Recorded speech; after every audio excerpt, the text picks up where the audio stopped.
The camera dropped past 12 feet of black stone before Noah Bell stopped the cable. "Hold on," he said. Mara leaned closer to the monitor balanced on the well's rim. The picture trembled in shades of gray, roots, pale mineral crust, a scatter of stones at the bottom. Then Noah rotated the camera, and something smooth flashed inside the rough wall. Not treasure, not a hidden room. A curved piece of glazed ceramic, wide as a dinner plate, fitted between the basalt blocks. Below it, a dark stain ran down the stones. Mara touched the stain on the screen with one brown leather fingertip. "Is that wet?" "Looks like it. It hasn't rained." "I know." The morning was so cold that her breath drifted across the monitor. Above them, the Collins farmhouse sat in clean amber light, every window bright enough to seem watchful. Her brother had inherited that house, both barns, the equipment, and the productive orchard surrounding them. Their parents had left Mara 6 dead-looking acres and this dry well. Noah lowered the camera another few inches. Half buried under roots and sediment, an iron rod appeared beneath the ceramic opening. "That's not supposed to be in a well," he murmured. Mara stared at the dark mineral trace. If water had once entered through the wall, then the question was not what lay at the bottom. It was where the water had come from, and whether her parents had known when they gave everything else to Evan. 11 days earlier, Aunt Denise had set 4 paper cups of coffee on the farmhouse table as if she were conducting a meeting at a tire shop. "There's sugar," she said. The sugar bowl had belonged to Mara's mother, white ceramic, blue rim, a hairline crack down one side. Denise had put pink packets in it. Evan sat at the head of the table in their father's chair. He had not announced that he was taking that chair. He had simply been there when Mara arrived, one ankle resting on the opposite knee, a ring of keys beside his coffee. Mara recognized the brass tag from the south barn. Denise fussed with the estate folder. The printer tried to eat page 6, but I won. "Congratulations," Evan said. "Don't start." "I said congratulations. You said it like your father." That shut him up. For one small second, Mara almost smiled. Their father could make a compliment sound like evidence in a criminal proceeding. "Nice pruning job" meant he had expected worse. "You're early" meant he had noticed every time you were late. Then Denise removed the first document, and the almost smile disappeared. Their mother had died in April after a fast decline that left jars of peaches on the pantry shelf and half a crossword on the kitchen counter. Their father lasted 6 months without her. His heart gave out before dawn in October, after he had spent the previous afternoon complaining that Evan had stacked the fruit bins crooked. Both deaths had already happened. Mara understood that. Yet the house still contained enough of them to make the legal language feel rude. Denise read the formal paragraphs quickly. She was their father's younger sister and had been named executor years ago, back when everyone still assumed the appointment would remain theoretical for another decade. She wore a gray cardigan and used a yellow highlighter to keep her place. Every time she reached a difficult sentence, she pressed her lips together first, as if blaming the will for making her say it. The farmhouse, barns, machinery, and upper orchard went to Evan. He did not move when Denise read it. Only his thumb rubbed once across the brass key tag. Mara waited. "To Mara Elise Collins," Denise continued. "The lower 6-acre parcel, as legally described in Exhibit B, together with all existing trees, stone improvements, and the non-functioning well located thereon." Denise turned the page. Mara thought there must be another sentence. There wasn't. The refrigerator kicked on behind them. Somewhere in the wall, a pipe tapped twice. Evan lifted his coffee. "Well," Mara looked at him. He glanced down into the cup. Poor choice of word. Denise gave him a warning look, but the joke had already landed. Their father would have appreciated it. That made it worse. "What about the savings account?" Mara asked. "After final expenses, taxes, and outstanding farm obligations, the remainder is divided equally. How much is the remainder?" Denise shifted the folder a 1/4 inch. "We don't have the final figure. Approximately. There may not be much." Evan leaned forward. The equipment loan comes out before the split. I heard her. I'm making sure you understand. I understand sentences, Evan. His jaw tightened. At 32, he had already acquired their father's habit of looking older whenever contradicted. He had broad shoulders, wind-chapped cheeks, and a clean shirt with a grease mark at one cuff. He had probably come in from the barn 5 minutes before she arrived. He wanted that fact visible. Denise flattened both hands on the table. No one is saying the lower parcel is equal acre for acre. No, Mara said. You're saying it's equal because the paper ends after my name. Mara. What? This is grief talking. The words were gentle. Denise even lowered her voice. That was her specialty, making dismissal sound like a blanket placed over someone's shoulders. Mara stared at the sugar bowl. Her mother had once thrown it at the kitchen sink during an argument and missed.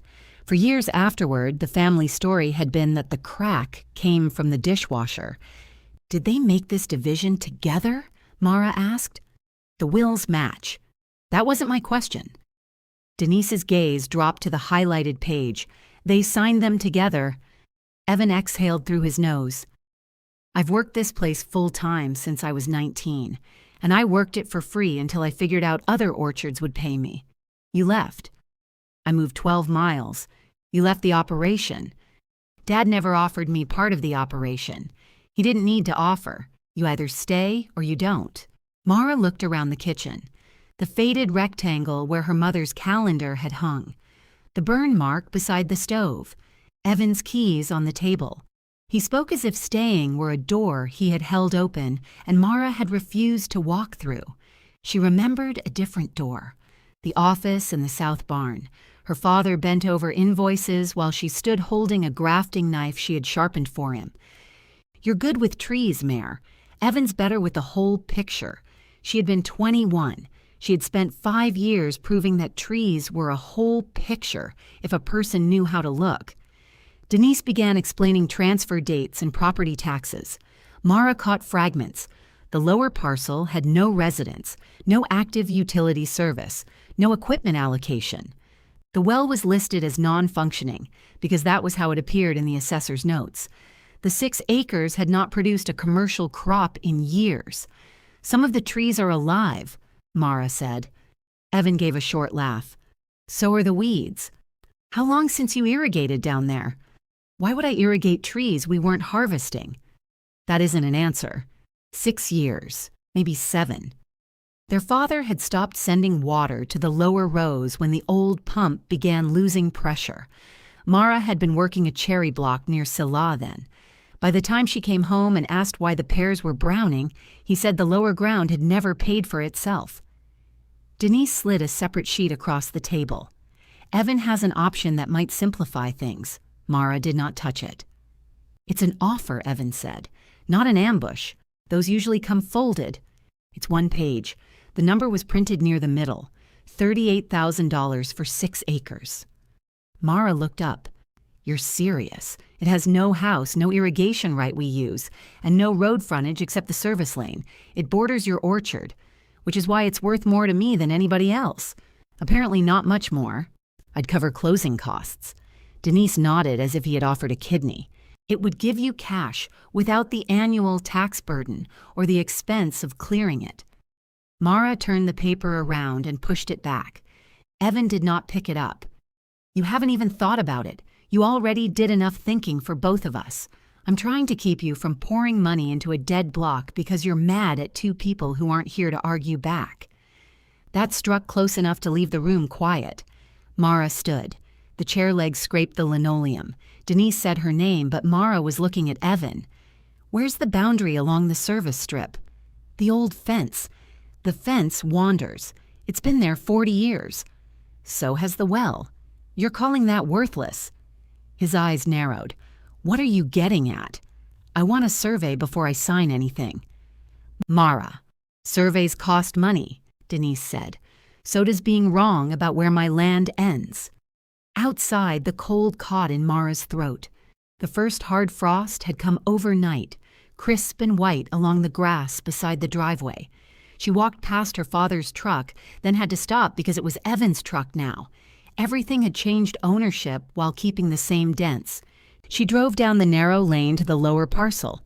Parallel rows of pear trees descended across the bench, their bare branches tangled with water sprouts. Frost silvered the weeds between them. The farmhouse and barns remained above, close enough to see but far enough to belong to another world. The basalt well stood near the center right of the orchard, wider and shallower than the wells in children's books, though no child had ever been allowed near it. Hand-laid black stones formed a circle waist-high. Flat capstones covered most of the opening, leaving gaps where roots had worked between them. Mara rested both gloves on the rim. "Stone improvement," she said aloud. A magpie clattered from a nearby pear tree, unimpressed. She had no plan for 6 neglected acres. Her savings could carry the taxes and perhaps some pruning, not a full irrigation system. The sensible choice might be to negotiate Evan up, take the money, and stop asking dead people to revise their opinion of her. But when she looked uphill, the old fence did wander. It bent around a basalt outcrop, crossed the service strip, then vanished into brush. On one side, Evan's maintained rows stood straight and dark. On the other, Mara's trees waited under frost. She called 3 surveyors from her truck. One was booked through January. One spoke to her as if she had asked him to locate Atlantis. Noah Bell said, 6 acres. I can fit that next Thursday if the corners aren't buried under a building. There are no buildings. Great. Buildings complain when I put stakes through them. When he arrived, Noah wore an orange vest over a brown quilted coat and carried equipment that looked too clean for the orchard. He was around Mara's age, maybe a little older, with a narrow face and a patient way of waiting after asking a question. She showed him the fence, the service strip, and the old assessor sketch Denise had provided. Noah studied the slope. Fence is not a legal term. My brother thinks it is. Lots of brothers do. By mid-morning, he had found 2 buried corner markers and confirmed what Mara suspected. The fence was only approximately useful. Near the well, one projected boundary line cut several feet farther uphill than Evan claimed. Noah planted a temporary stake, then examined the basalt circle. Has anyone been inside this? Not in my lifetime. Good. Keep that tradition. He crouched and shone a light through the gap between capstones. The walls shifted, roots all through it. I thought surveyors only worried about sideways. We contain multitudes. From his truck, he brought a hard case containing a rugged camera, cable, and monitor. He removed one loose capstone while Mara steadied it, then lowered the lens into the cold dark. At 12 feet, he stopped. On the monitor set into the rough basalt wall, the glazed ceramic opening came into view. Beneath it ran a damp black trace. Below that, roots curled around an iron control linkage buried in sediment. Noah turned the camera slowly, checking the fit of the ceramic collar. Then he looked at Mara. I can't tell you whether it still works, he said. But this was never just a dry well. What was it? He pointed toward the inlet, then uphill toward the service strip and the higher orchard beyond. Something used to feed it. Mara followed the direction of his finger. From Evan's land? From uphill. That's all I can say. You can't tell whether it's groundwater? No. But groundwater doesn't usually come through a manufactured pipe in the side of a lined tank. You called it a tank. Noah glanced at the well. I called it something with an inlet. Don't put me on the witness stand yet. There is no witness stand. That's where people always put surveyors once brothers start arguing over fences. He lowered the camera again. The iron linkage disappeared beneath a mat of fine roots, each one furred with mineral deposits. At the bottom, loose basalt and silt formed an uneven mound. No coins glinted there. No carved initials appeared. The only remarkable thing was the dark line beneath the ceramic mouth. Mara crouched closer. Can you touch that stain with the camera? I'd rather not scrape the lens against 80-year-old plumbing. So you think it's that old? I think it wasn't installed last Tuesday. Noah adjusted the light. Tiny beads shone along the lower edge of the ceramic fitting. Mara could not tell if they were water or merely the camera light reflecting off mineral glaze. "It's damp," she said. "It looks damp. The orchard is frozen. Top inches. Ground below isn't. It hasn't rained in weeks. I own a rain gauge, Mara. You don't have to prosecute me." She sat back on her heels. "Sorry, don't be. I'm paid by the hour." That made her look at him. "Bad joke," he said. "Camera inspection is included." From uphill came the low grind of a diesel engine. Evan's pickup descended the service lane, tires popping over loose gravel. He stopped beside Noah's truck and left the engine running. Mara stood before he reached them. She had already learned that sitting or kneeling when Evan approached made him behave as if he had caught her doing something. He took in the tripod, the open camera case, and the capstone resting on the ground. "What happened?" "Nothing happened. You opened the well, one stone. That wall isn't stable." Noah raised a hand. "Which is why no one is entering it." Evan looked at the surveyor's vest and seemed to remember there was a stranger present. His tone changed by half a degree. Evan Collins. Noah Bell. They shook hands. Evan's gaze moved to the temporary boundary stake uphill. "What's that?" "A temporary boundary stake," Noah said. "That fence has always been the boundary. Fences and boundaries sometimes enjoy separate lives." Mara saw Noah glance toward her, perhaps realizing he had made the brother joke twice in one day and summoned the brother himself. Evan walked to the stake. "This puts the line nearly 8 feet above the fence, 7 feet 4 inches at this position. The line narrows again toward the eastern corner. Based on what?" "The legal description and 2 original monuments. I've driven that strip for years." Noah nodded. "Use doesn't move a monument." Evan rubbed his jaw. He was studying Noah now, deciding whether expertise counted if it delivered an inconvenient answer. "What are you doing with the camera?" he asked. Mara turned the monitor toward him. The ceramic inlet filled the screen. Evan's face did not change immediately, which told her he recognized something before he decided not to. "What?" she said. "It's probably an old drain. Draining into the well? Could have been anything. It's wet. So is dirt. Not lately." Evan bent over the monitor. His shadow covered the image. "Dad always called this a well. Dad called every wrench a crescent wrench. Most of them were. No, most of them weren't." Noah began winding the camera cable with intense concentration. Mara pointed to the half-buried iron rod. "That's connected to a control of some kind. Or it's junk somebody dropped down there. Junk that attached itself to the wall? I'm saying don't build a religion around a muddy pipe." He straightened and looked toward the upper orchard. For an instant, worry appeared in the tightness around his mouth. Then it was gone. "You're not digging across my road," he said. "The surveyed line says, part of the strip is mine.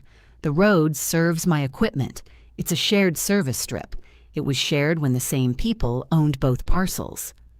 Noah quietly removed the monitor from the well rim. Mara folded her arms. "You offered $38,000 for land you say can't be reached. I offered to spare you this exact performance. This performance found 7 feet you were planning to keep." Evan looked at the temporary stake again. "Finish the survey. Don't touch the road until Denise sorts out the transfer." He returned to his truck without looking at the screen a second time. Gravel snapped under his tires as he drove uphill. Noah watched him go. "I don't determine access rights. I know, I locate boundaries. I know, and I don't identify antique irrigation equipment. You've made that extremely clear. I could make it clearer if you want." Despite herself, Mara laughed. The sound startled her in the empty orchard. Noah gave her the camera recording and a folder of still images before he left. His preliminary markings showed the lower parcel reaching into the service strip, but not beyond it.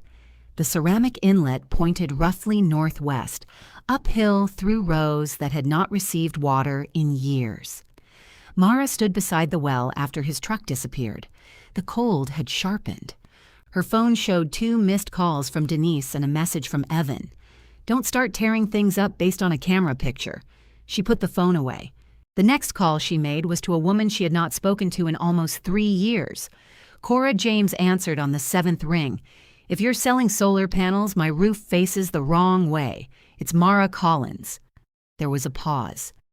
"Your roof still faces south, as I recall. I'm not selling anything." "Then I'm sorry about your father." The directness of it made Mara close her eyes. "Thank you. I meant to come by. Your aunt said family only. Of course Denise had." Mara looked at the ceramic inlet frozen on Noah's monitor.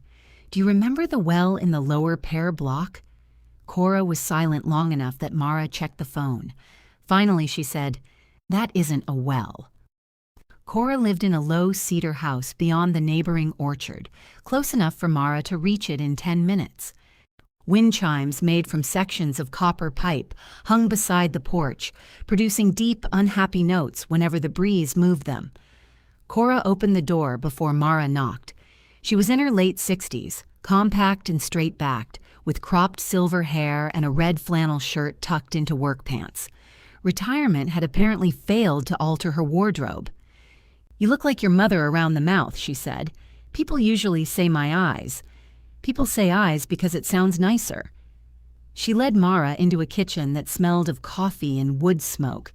Irrigation fittings occupied a bowl on the counter where fruit might have been in another house. Cora swept 2 brass couplers aside and nodded for Mara to set down the folder. She watched the camera footage once without speaking. Then she watched it again, pausing at the ceramic inlet and leaning so close that her glasses nearly touched the screen. "Head tank," she said. "Or receiving tank, if you want to be fussy.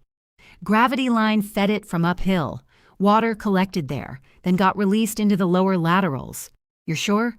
I spent 37 years moving water downhill without letting it choose the route. Evan said it could be a drain. Evan could call a pear a canoe. It would remain a pear." Mara sat across from her. "Did my parents know?" Cora removed her glasses and cleaned them on the tail of her shirt. "Your father knew it had been part of the old system. Whether he knew how it worked by the end, I couldn't tell you. He called it a well. People call things whatever name saves them from explaining. What about my mother? She called it the lower tank once or twice. That was years ago." Mara looked toward the window. Outside, neat rows of apple trees ran behind Cora's house. Their trunks were painted white at the base, and every irrigation riser stood capped against the cold, so they knew it wasn't nothing. I didn't say it works, but they knew. Cora put her glasses back on. "Your parents knew the upper orchard made money and the lower orchard didn't. Most people stop investigating right there. The answer hurt more because it did not contain a secret, no hidden plan, no assurance that her parents had seen value in Mara that everyone else missed. They had looked downhill, seen an abandoned block, and assigned it accordingly." "Where did the line come from?" Mara asked. "A spring box near the old service strip. At least that's where it was when I worked the adjacent place. Ceramic line ran across the slope into your tank. Is the spring on Evan's parcel?" "Maybe. Maybe in the strip. Those old farm boundaries were drawn by men who assumed brothers would share roads forever. How much water?" Cora gave her a level look. "You're already spending it. I'm asking, and I'm telling you not to. A spring box can be dry. A ceramic line can collapse in 20 places. Roots can plug it solid. Even when it ran, it wasn't the Columbia River. How much? In a decent year? Enough to cycle through part of the lower block. In a dry year, less. In November, if the feed is open, you might get a steady trickle." Mara thought of the damp stain inside the frozen orchard. Could it still be running behind the blockage? Could be. Could also be one pocket of moisture that enjoys misleading hopeful women. Did it enjoy misleading men? Constantly. Men just invoice the experience differently. Cora stood and took an old steel soil probe from behind the pantry door. "What are you doing?" Mara asked, putting on a coat. "You don't have to come. I know. That's one of retirement's few pleasures." They approached the lower orchard from Cora's side. crossing a shallow drainage swale filled with brittle grass. Cora walked quickly, using the soil probe as a staff but never leaning on it. At the well, she ran one hand across the outer basalt and examined the gap left by the removed capstone. "Nicely built," she said. "Your grandfather's generation?" "I don't know. Your father was good with machinery. Stone requires patience." She did not explain whether that was praise or criticism. Mara showed her the inlet's direction. Cora walked uphill between two pear rows, stopping every 20 or 30 feet to press the probe into the ground. The first 3 attempts struck rock. The fourth produced a hollow ceramic knock. "There," Cora said. Mara knelt and brushed frost from the weeds. "You can hear that? You can feel it." She offered the probe. Mara pressed it down carefully. 6 inches beneath the soil, metal met something hard but not solid like basalt. The sensation traveled up the shaft, a thin, hollow answer. They followed it uphill. Sometimes the line was easy to locate. Sometimes it vanished beneath roots or curved around stone. Near the service strip, Cora drove the probe down and frowned. What? Soft. Water? Disturbed soil? Maybe a collapse. They cleared the surface with Mara's gloves, pulling weeds and loose gravel aside. Beneath them, the earth was darker than the frozen ground around it. Cora pinched a small clump and rolled it between her fingers. Damp. An engine started above the barns. A moment later, Evan's tractor appeared at the upper end of the strip, a box blade hanging from the rear. He drove down just far enough to stop across the narrow lane. He climbed out but left the tractor idling. Cora planted the soil probe beside her boot. Still parks like his father. Evan saw her and looked genuinely surprised. "Cora?" "Evan." "What are you doing?" "Standing on cold dirt. Mara's doing the interesting part." Mara rose beside the dark patch of soil. "The line passes under here." Evan glanced at the probe, then at the shallow area they had cleared. "I told you not to dig up the road. I moved weeds. You're planning to dig. If the pipe collapsed, yes." The tractor's engine thudded between them. Evan looked toward the well below, then back at Mara. "That strip is how I reach the south rows, and it's how I reach whatever feeds my tank, your dry well." Cora lifted one eyebrow. "It's a head tank." Evan's gaze sharpened. He could dismiss Mara as grieving and Noah as unfamiliar with old farms. Cora was harder. She had repaired systems their father refused to touch and remembered every season when the valley ran short of water. "Still," he said, "it hasn't worked in years." Cora nodded. "Neither had my left knee." Then somebody cleared out what was blocking it. Mara almost smiled, but Evan's expression stopped her. "You don't cross the road without talking to me," he said. "Then talk." He looked at the dark ground beneath Mara's boots. Whatever he saw there made him lower his voice. "You have no idea what reopening that line could affect. Neither do you. I have an operating orchard uphill, and I have 6 acres you wanted cheap." His eyes met hers. For the first time since Denise read the will, Evan did not tell Mara the land was worthless. He reached into the tractor cab, shut off the engine, and the sudden quiet settled over the frosted rows. "Show me where you think the line goes," he said. Mara pointed the soil probe toward the lower rows. "The line comes out of the well on that side, runs between the 3rd and 4th rows, then curves uphill here." "You found all that today?" Evan asked. "Noah found the inlet. Cora and I traced the pipe." "With a stick?" "It's a soil probe," Cora said. "A stick doesn't charge enough." Evan ignored that. "Where does it go above the road?" "We haven't crossed the strip," Mara said. "You parked a tractor on it." He looked down at the dark soil they had exposed. "Dad told me there was old tile around here." "Ceramic pipe," Cora corrected. He called it tile. "Your father called lunch dinner. We survived."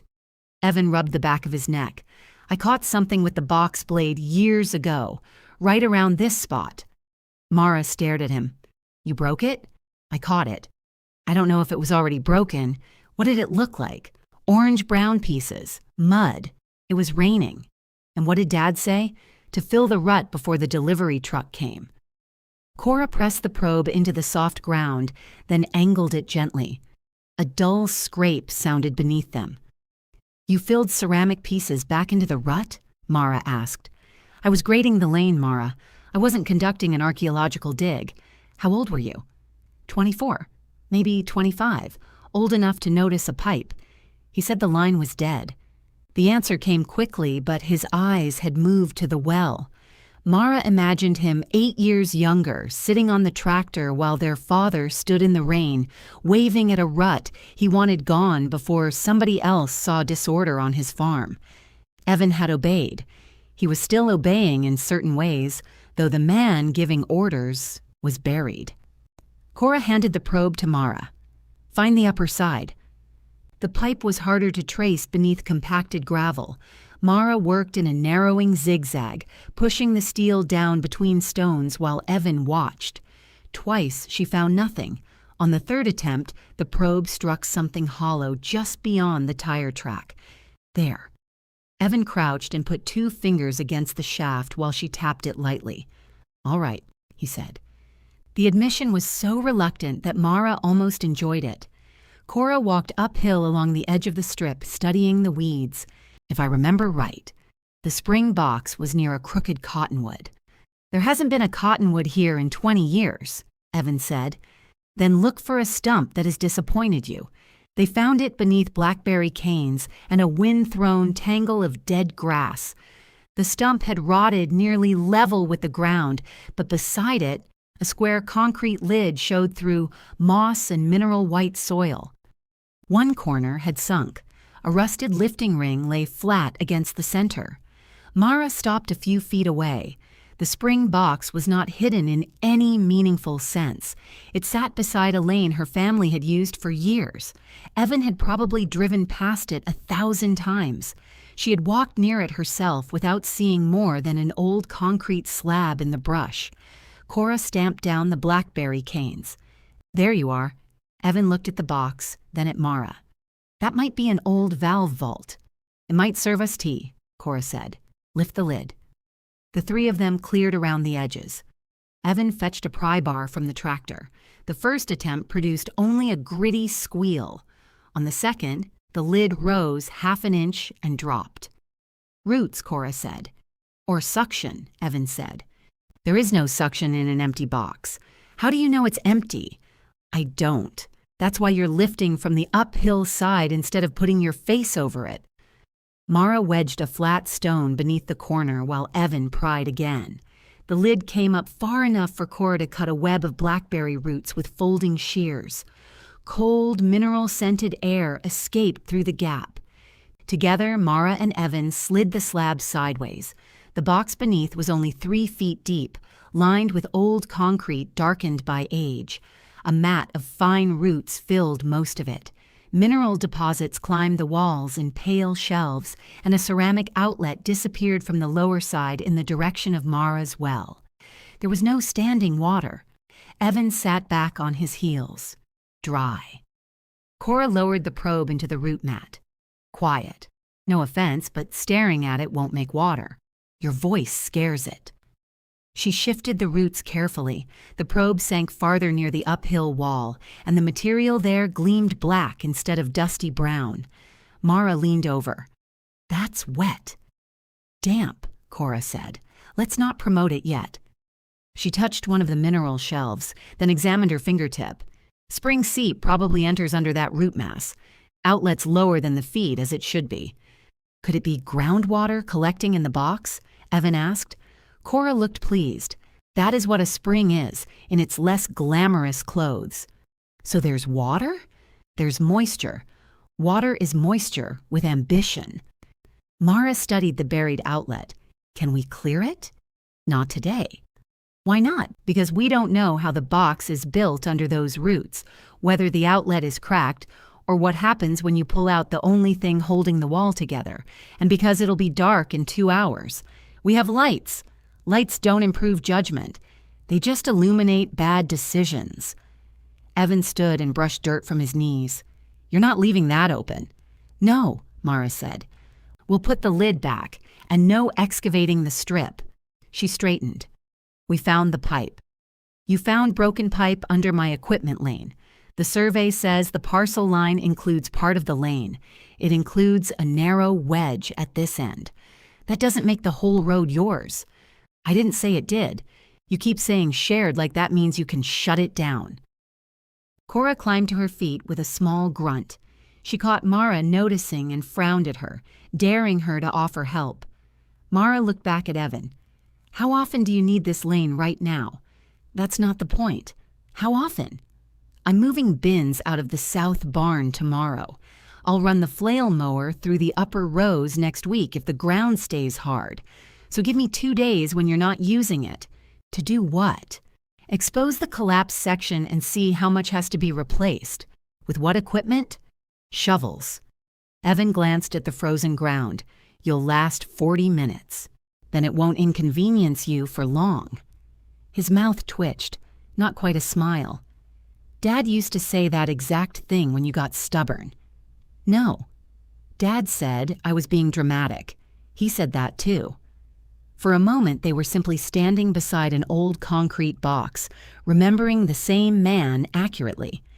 Then Evan's expression closed again. "Talk to Denise," he said. "The transfers aren't recorded yet. If you damage the lane before the estate closes, it becomes everybody's problem. That is a remarkably Denise sentence. She's the executor, and you're hiding behind her cardigan." Cora made a low sound that might have been a cough. Evan took the pry bar and walked back toward the tractor. 2 days, he called without turning. "Not tomorrow. Text me first." It was not permission in any formal sense. It was also more ground than he had yielded at the kitchen table. They replaced the concrete lid, leaving the blackberry canes cut back so the box could be found again. Before Mara left, she pushed a strip of orange flagging into the soil beside it. Evan removed the tractor from the lane but parked it at the south barn where she could see it from below. Cora watched him go. "He's worried. He thinks I'll damage his road. He thinks you'll make that land harder to dismiss." Mara gathered the camera folder and soil probe. "You don't know him." "I knew him when he was quieter." "So did I." Cora's gaze traveled over the lower rows. "How many trees do you think are salvageable?" "I haven't counted." "Then you're investigating water before you know what you'd water. I know what 6 acres looks like." "That wasn't the question." Mara started to answer, then stopped. Cora was right in the most irritating possible way. The discovery had made Mara imagine the whole block returning at once. Green leaves, clean rows, bins of fruit. She had not cut into a single branch to see whether the cambium was alive. Cora handed her the probe. "Count before you spend." "I thought this was yours." "I have 3. "Why?" "One for each person who borrowed one and returned it bent." Mara spent the remaining daylight moving row by row with pruning shears and a roll of blue flagging tape. The orchard contained 126 pear trees, though several were little more than split trunks. She scraped thin patches of bark with her knife, looking for living green beneath the gray. She flexed younger branches and cut through water sprouts to examine the wood. 41 trees were clearly alive. 23 more might recover with hard pruning and water. The rest were dead, badly cankered, or too structurally damaged to trust. Near the bottom row, she found one old bosque pear with a hollow on its north side and strong annual wood reaching toward the light. Her father had taught her to graft on that tree. He had stood behind her, guiding her thumb away from the blade, then complained that her first cut was too shallow. The graft had taken anyway. A thickened seam remained on the branch, 11 years of growth above it. Mara tied blue tape beneath the union. By the time she finished counting, frost was reforming in the shaded grass. Her phone rang while she was returning the loose capstone to the well. Denise did not say hello. "Evan says you opened some concrete structure beside the service lane. We opened a spring box." He called it a possible spring box. Cora James identified it. A pause. Denise knew Cora too. "Mara, I need you to understand that the estate still has liability." "I understand." "You can't start altering property before distribution." I moved a concrete lid and put it back. And now you want to dig up the lane. Part of it. Denise sighed. This is exactly what I was afraid of. That I'd inspect what you're transferring to me? That you'd seize on something because you're hurt. Mara sat on the well rim. Cold from the basalt seeped through her jeans. What would a person who wasn't hurt do? She would get estimates. She would consider the taxes, cleanup, and repair costs. She would not assume an old wet pipe changes everything. I don't assume that. Evan's offer is still open. Did he ask you to call? No. I am trying to finish your parents' estate without turning a farm lane into a war. Mara looked at the blue flags scattered among the trees. 41 certain. 23 possible. 62 lost. Send me every expense attached to my parcel, she said. Taxes, transfer fees, anything the estate won't cover. What are you doing? Getting estimates. Denise fell quiet, denied the argument she had prepared. I'll send them tomorrow, she said at last. Mara ended the call and remained on the cold stone until her hands ached. The figures arrived the next morning. Noah's survey, annual property taxes, filing costs, insurance estimates. She added the price of replacement pipe, gravel, tools, and a conservative allowance for repairing the well wall. Even doing most of the labor herself, the total consumed nearly half her savings. A contractor she knew from orchard work quoted $6,000 just to excavate and replace the collapsed section beneath the lane. Mara thanked him and deleted the number from her calculations. After her paid shift the following day, she bought a trenching shovel, a mattock, 2 lengths of modern irrigation pipe, and the fittings Cora told her not to purchase until they knew the old ceramic diameter. Mara purchased them anyway, then returned the wrong fittings 20 minutes later. Cora met her at the strip carrying a thermos and knee pads. You bought pipe already, she said. No. You have the expression. What expression? The one people wear after the hardware store teaches humility. They marked a rectangle away from the main tire track and removed the gravel in layers. The compacted fill resisted every shovel stroke. Evan had predicted 40 minutes. Mara continued for 3 hours out of spite, then another hour because the hole had finally begun to tell them something. At 20 inches, her shovel struck broken ceramic. They widened the trench by hand. Jagged pipe fragments lay in the old rut exactly where Evan had remembered. Beneath them, packed mud and roots filled the channel. The intact downstream section remained aligned toward the well. The uphill section had sagged several inches, leaving its mouth buried. Cora knelt and held her palm near the dark opening. What? Mara whispered. Be quiet. Mara listened past her own breathing, past the scrape of bare branches overhead. From inside the buried pipe came a faint, irregular sound, not flowing water, not yet. A slow, hollow drip, somewhere uphill in the dark. Cora kept one palm near the broken opening while Mara leaned closer. The sound came again, drip. A pause, long enough to doubt it. Drip. Does that mean the line's full? Mara asked. It means at least one drop has somewhere to fall. Is that good? It's better than dust. Cora pushed a clean rag loosely into the uphill mouth, then covered it with a piece of plastic from Mara's supply bag. We stop here. We just found water. We found a noise. If we open more pipe, we'll leave an exposed line overnight when it's 24 degrees. That's how noises become cracked fittings. Mara looked at the trench. The intact sections were farther apart than she had hoped. Between them lay a confusion of ceramic fragments, roots, and old fill, packed hard by years of tires. How much do you think needs replacing? Cora measured with her steps, then drove the probe into the lane at intervals. The hollow response returned 18 feet uphill. From there to here. 18 feet isn't terrible. It isn't terrible pipe. It's terrible road. Mara glanced toward the farmhouse.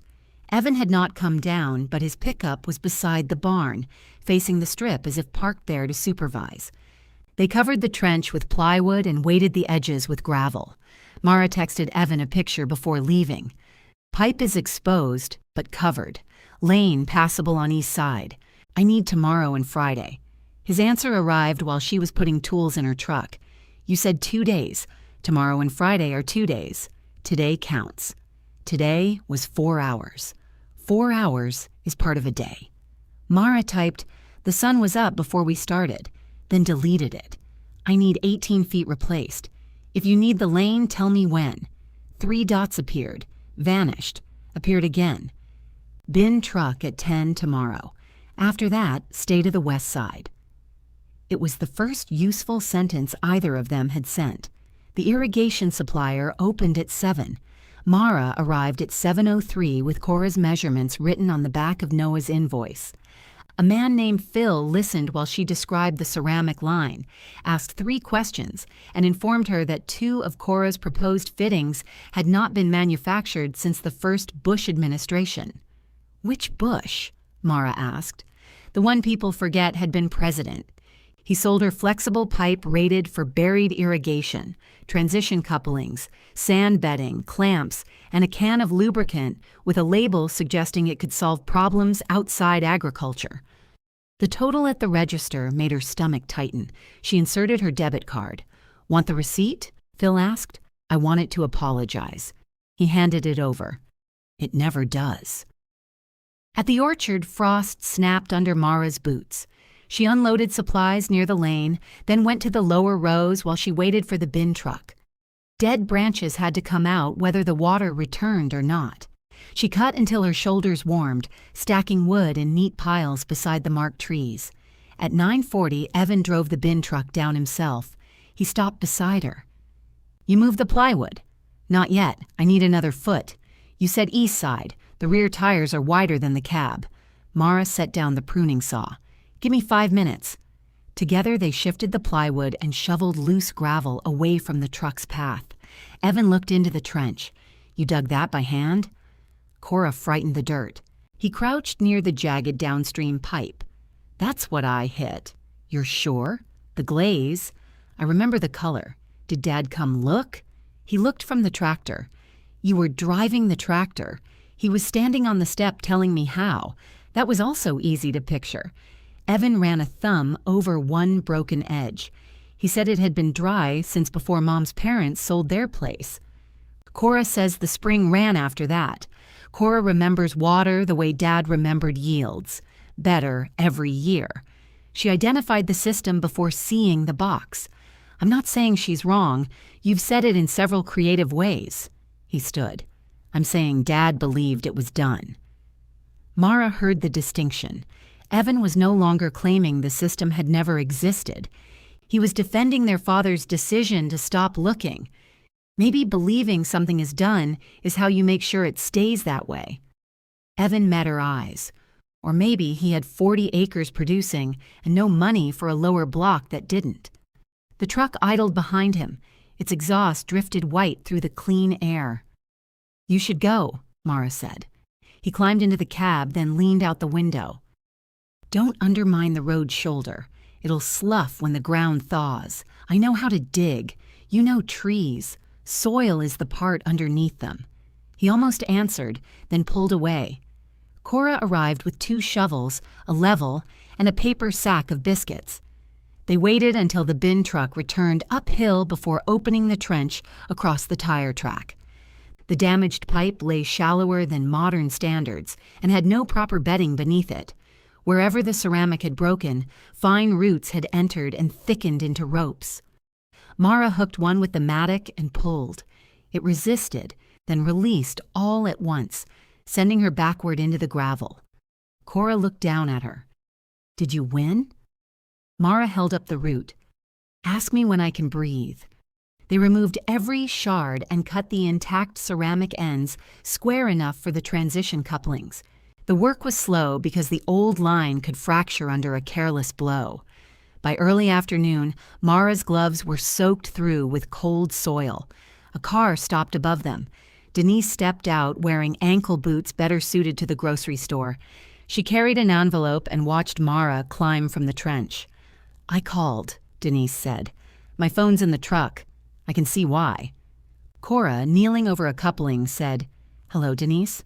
"Cora, nice boots." Denise looked down. "I wasn't planning to visit an excavation. No one ever is." Mara wiped her gloves on her jeans. "What's in the envelope?" "The final distribution schedule. I need your signature acknowledging receipt, not approval. You can have an attorney review it." "Did Evan sign?" "This morning." Denise offered the envelope but continued looking at the open lane. "How much have you spent?" "Enough." "That isn't a number. It's my number. The property technically remains in the estate until the transfer records. I'm not changing the property's use. I'm repairing an existing line. You don't know if it serves anything." "We heard water." Cora corrected her without looking up. "We heard a drip." Denise seized on that. "A drip." "Some of the best things start as a drip," Cora said. "Caves, faucets that ruin cabinets." Mara took the envelope. Evan agreed to 2 days. Evan cannot authorize work on behalf of the estate. He can apparently inherit behalf of the estate. Denise flinched. The movement was small, but real. "Mara, I am not the person who wrote the will. You're the person who keeps telling me it's reasonable. I said it was practical. For whom?" Denise glanced toward the upper farm. Her face had the tired, compressed look she wore at both funerals when she had made coffee, found extra chairs, and reminded everyone which dishes belonged to the church. "Your father worried that dividing the operating orchard would make it fail," she said. "So he divided his children instead. That is not fair. No, it isn't." Cora stopped working. The silence around them made Denise's next breath audible. "I came to bring documents," she said. "Not fight in a ditch. Then don't." Denise looked at the new pipe laid beside the old ceramic. "What happens if the spring is gone?" Mara did not answer immediately. "I fix the lane," she said. "I prune what can live without it. I decide what I can afford. And if you can't afford the parcel, then I'll decide that too. Evan's offer is not a decision. It's an exit he chose for me." Denise pressed her lips together. Mara expected another warning about grief. Instead, her aunt looked down at the trench and said, "Your mother hated that lower block." The words landed oddly. "Why?" "Because your father promised every year he would do something with it. Then every year there was a pump to replace, or a crop to thin, or a loan payment." Denise rubbed one hand over the opposite wrist. She said the dead rose made the farm look like it had given up halfway down the hill. Did she ever want it fixed? She wanted many things fixed. It was not an answer, but it carried more truth than Denise's earlier ones. Cora reached for the pipe lubricant. "We need another set of hands for this coupling." Denise looked behind her, as though Cora might mean someone else. "You're already wearing the wrong boots," Cora said. "Might as well complete the mistake." Denise set her purse on the tractor tire and climbed carefully into the trench. Mara held the ceramic line steady while Cora guided the coupling, and Denise pushed the new pipe into place. Denise's face reddened with effort. "Harder," Cora said. "I am pushing." "Then become more persuasive." The pipe seated with a thick rubber squeak. Denise stumbled forward and caught herself against Mara's shoulder. For 1 second, they were close enough that Mara smelled her aunt's lavender hand cream. Denise stepped away first. "There." Cora inspected the joint. "Acceptable." "High praise," Mara said. "I didn't say good." Denise left with mud around both ankles and no further mention of the offer. Mara and Cora finished the downstream connection before the light began to fade. They bedded the new section in sand, but left the trench open for testing. At the spring box, the fine roots were tougher than they appeared. Cora cut only those obstructing the outlet, leaving the mass near the uphill wall undisturbed. A small hollow emerged beneath the roots. Its concrete sides were wet. Mara dipped 2 fingers into the bottom. Cold moisture coated them. "Still damp," Cora said. "Very damp. Do not make it a river." They cleared mineral scale from the ceramic outlet with a narrow hand auger. The tool went in 2 feet, then stopped. "Another blockage?" Mara asked. "Maybe sediment." Cora twisted gently. Something gave with a soft crunch. When she withdrew the auger, black muck and a knot of white root fibers clung to the tip. Water seeped into the cleared hollow along the uphill wall. It gathered without drama, a thin, shining layer across the concrete floor. Mara watched it reach the outlet. The first water disappeared into the pipe. She waited for a sound below. Nothing came. More water gathered and vanished. The outlet accepted it steadily, but the repaired line beneath the road remained silent. They walked downhill beside the buried root, stopping at intervals to press an ear near the ground. At the well, Mara removed the same capstone Noah had lifted and shone a flashlight into the opening. The ceramic inlet was visible as a pale curve inside the dark wall. Dry stone lay beneath it. Cora listened at the rim. Give it time. They gave it 40 minutes. The spring box continued feeding the line, yet no water entered the tank. It has to be going somewhere, Mara said, or filling somewhere. The repaired section isn't leaking. No. So there's another break. Maybe. Mara aimed the flashlight at the ceramic opening. Fine roots hung from its mouth like old thread. Cora followed the beam. Or the last obstruction is right there. Can we reach it? Not from here with our hands, and no one climbs into that wall. Mara thought of Noah's camera moving past the buried iron linkage.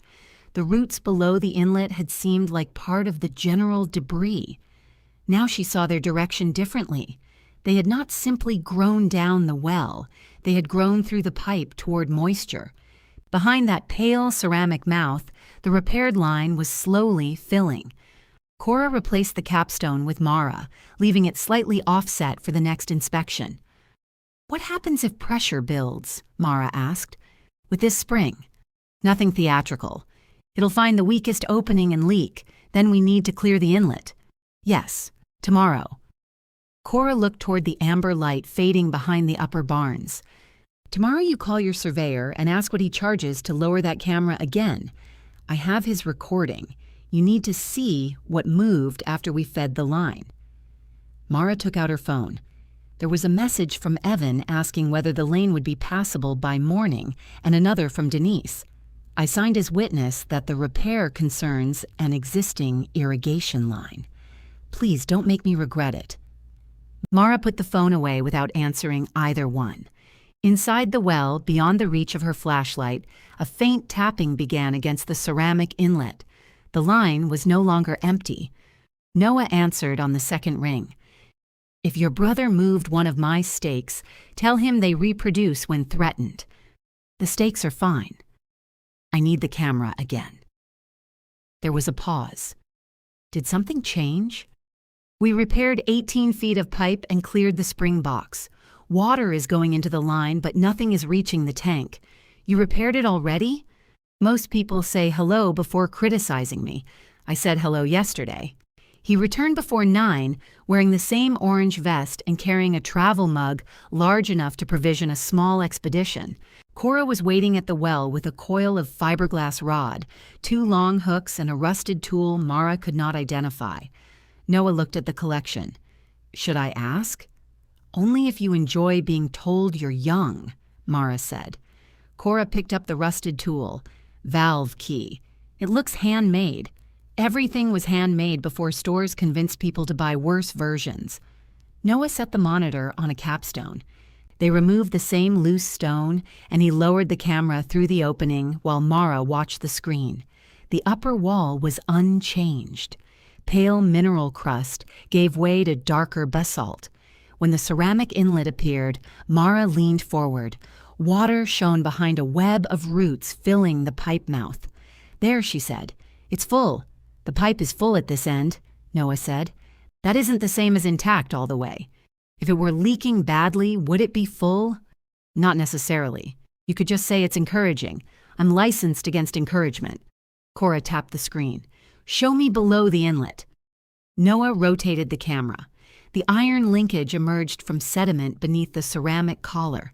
Now that the line held water behind it, the arrangement was easier to understand.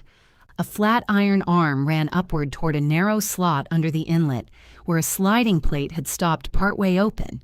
Roots had grown around the arm and through the gap. Cora nodded. Control gate. Can you open it from above? Mara asked. Once, probably. Question is whether once was 80 years ago. She measured the distance from the well rim to the linkage, then fitted the valve key onto one of the fiberglass rods. Noah kept the camera trained on the iron arm while Cora lowered the improvised assembly into the shaft. Left, Noah said. My left or the screen's left? The screen doesn't have a left. Then it lacks character. 2 inches toward Mara. Cora adjusted. The key touched the linkage and slipped off. On her third attempt, it seated around the flat iron. Don't force it, Noah said. Cora looked up. I've been moving stuck valves since before you were tall enough to create leverage. That doesn't make the wall less unstable. No, it makes me less surprised. She applied light pressure. The linkage did not move. Mara watched the screen as rust flaked from the arm. Stop, she said. Cora stopped at once. A thin crack ran through the mineral crust beside the iron slot. Mara could not tell whether it was old or newly visible. What happens if the plate breaks? She asked. Best case, it stays open, Cora said. Worst case, a piece lodges in the inlet and becomes our next hobby. Noah raised the camera closer. The roots are carrying the load. You pull the gate, you're pulling all of that, so we clear the roots first. From 12 feet above, he said. Cora held up the coil of fiberglass rod. You city surveyors lack faith. I was raised in Wapato. Then you lack an excuse. They worked by inches. Noah guided the camera while Mara fed a narrow hook through the opening. The roots bent rather than broke. Each time she caught a strand, it pulled against the mass like thread in tightly sewn cloth. Twist, Cora told her. Don't yank, I'm twisting. You're yanking with a circular motion. Mara released the tension and tried again. A small clump came free. Black water leaked through the gap and ran down the inside wall, but no stream followed.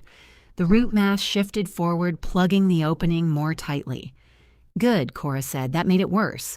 It made it different. Different is how you get to better. After an hour, Mara's shoulders burned from holding the rod at an angle. Noah braced the cable against the rim, tracking the hook as she worked. Cora changed tools whenever the root stopped responding, trading the hook for a narrow auger that bored into the center of the mass. The first substantial bundle came out coated in black sediment and pale mineral slime. Mara laid it on the ground. It was thicker than her wrist. That grew inside the pipe? Noah asked. Cora examined the white root tips. Grew toward the spring, probably entered at a crack downhill and followed the moisture up. Pear roots? Could be. Willow from the old drainage swale. Blackberry. Roots aren't sentimental about property lines. They removed 2 more bundles. Behind them, the ceramic interior became visible for nearly a foot. Water pressed against the remaining obstruction, trembling whenever Mara moved the hook. Cora checked the sun. We should plug the outlet at the spring box. We're close, Mara said. We're tired. I'm fine. You just tried to put your glove on the wrong hand. Mara looked down. The gloves were identical except for the curve of the thumbs, which did nothing to improve her argument. Noah retrieved the camera. I have another job at 1. I can come back tomorrow. What do I owe you? I'll add 1 hour to the survey. You were here almost 3. I was curious for the other 2. Curiosity isn't a billable service. Cora snorted. That's why you'll never own an irrigation company. After Noah left, Mara and Cora blocked the springbox outlet with a temporary expansion plug. The tapping inside the well stopped as pressure eased. They spent the rest of the afternoon clearing the root mass without water pushing against it. The last bundle wrapped around the sliding plate like a fist. Mara hooked it near the center. Cora steadied the rod while Mara twisted, pulled, relaxed, and twisted again. The root mass emerged a fraction, dragging wet black fibers through the ceramic mouth. Again, Cora said. Mara pulled. The bundle released so suddenly that both women stumbled backward. The rod struck a capstone with a clang. From inside the well came a soft metallic drop as the sliding plate settled lower in its slot. They peered down with flashlights. The inlet was open. Cora fitted the valve key to the linkage again. Without the roots binding it, the iron arm moved a 1/4 inch, then 1/2 inch. The plate rose slowly, exposing the full ceramic opening. "Don't open it all the way," Cora said. "Why?" "We don't know how much pressure the line has or whether the tank wall holds." Mara stopped with the gate 2/3 open. At the spring box, they removed the temporary plug. A thin layer of water had collected above it. The moment the outlet opened, the water disappeared into the pipe. Nothing emerged at the well. "We emptied the line when we plugged it," Cora said. "It has to fill again." "How long?" "Long enough for you to make poor decisions if you stand here watching." Mara looked down the rows. Light was fading from the frost-browned grass, and the higher farmhouse windows had begun to glow. "I could wait. You could also cover the trench properly, eat something, and return before sunrise. What if it starts while I'm gone? Then the well will have a private moment." They bedded the repaired pipe and backfilled the trench by hand. Mara tamped each layer until the service strip sat level again. Her muscles had gone beyond aching into a deep vibration that made the steering wheel uncomfortable when she drove home. She slept badly. At 4:20, she woke convinced she had heard water, though her apartment was 12 miles from the orchard. She lay in the dark and tried to calculate how much the spring could have delivered overnight. The numbers kept changing because she did not have a flow rate, only a damp box in Cora's memory. At 5:10, she gave up and dressed. The sky had begun to pale when she reached the lower parcel. No lights showed in the farmhouse above. Clear cold had settled over everything. Frost whitened the neglected pear rows and gathered along the edges of dead leaves, while cool blue cyan shadow remained beneath the trees. The distant barns were dark shapes higher on the slope. Mara walked alone toward the well, her boots making a crisp sound in the frozen grass. Her rust canvas jacket felt stiff at the shoulders.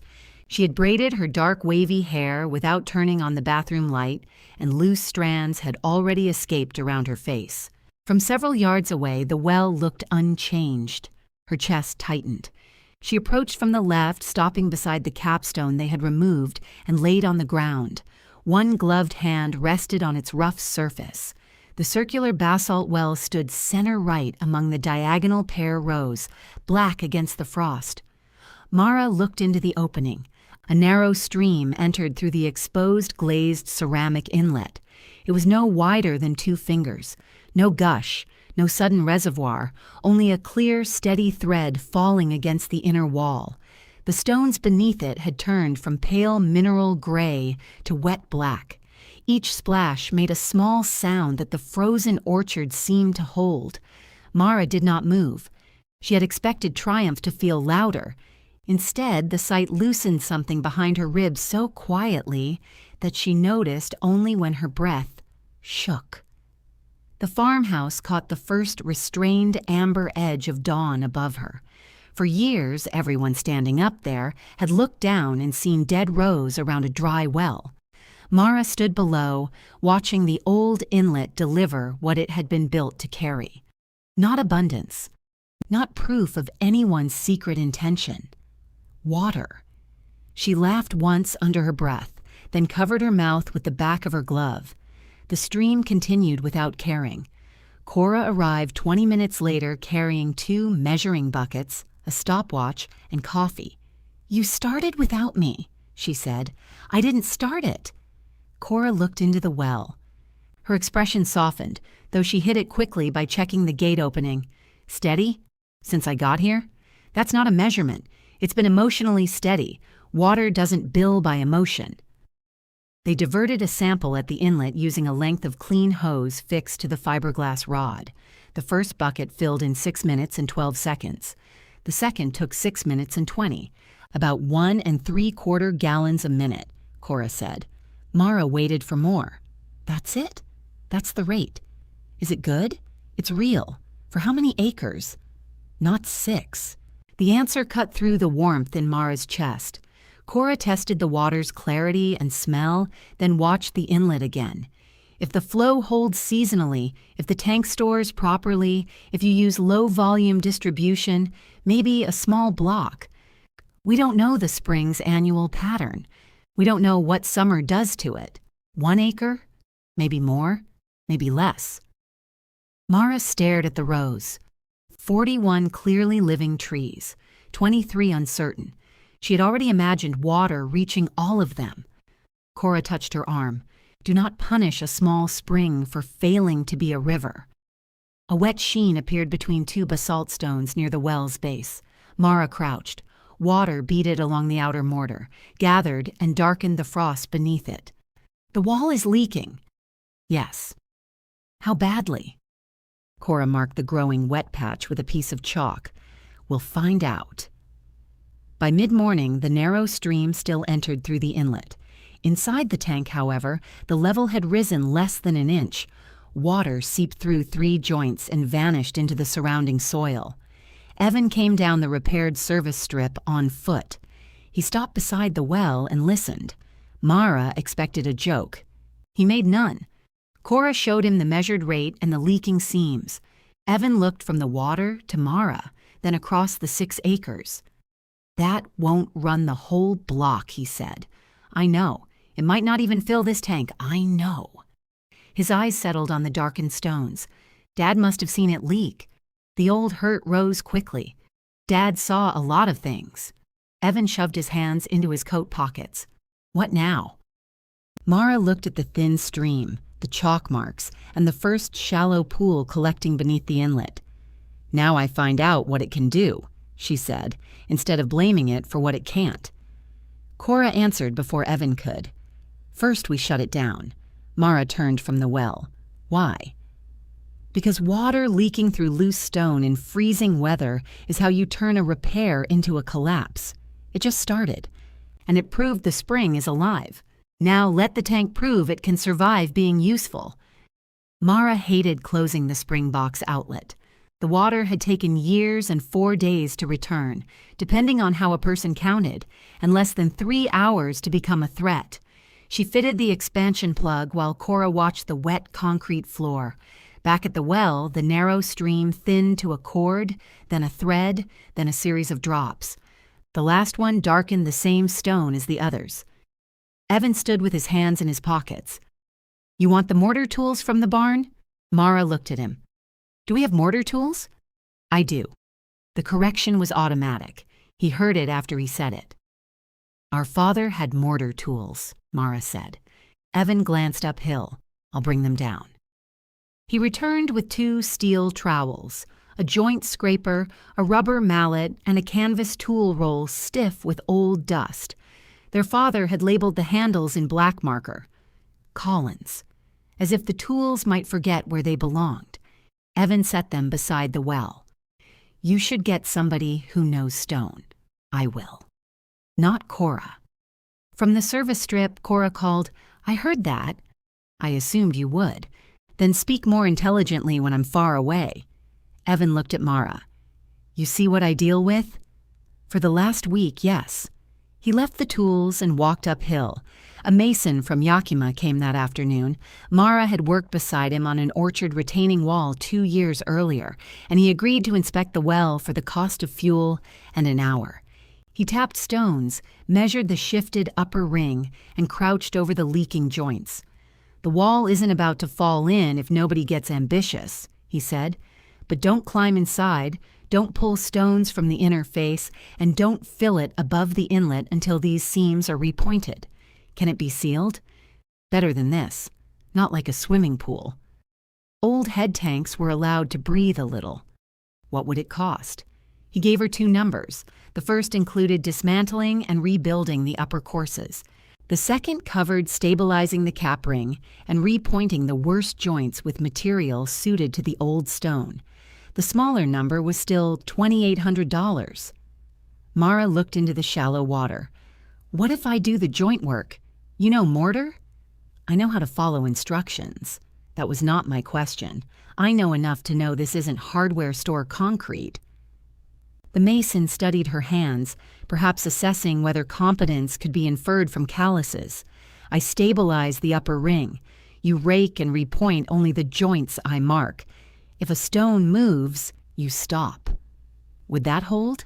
It would hold more water than arguing with it. Cora nodded. That's nearly a guarantee in masonry. Mara accepted the smaller estimate. That evening, she opened her banking app at her apartment table and wrote every expense on the back of an old packing invoice. Survey, camera hour, pipe, couplings, gravel, mason, property tax, insurance. Tools she had not known existed 10 days earlier. After the masonry work and materials, her savings would fall below $9,000.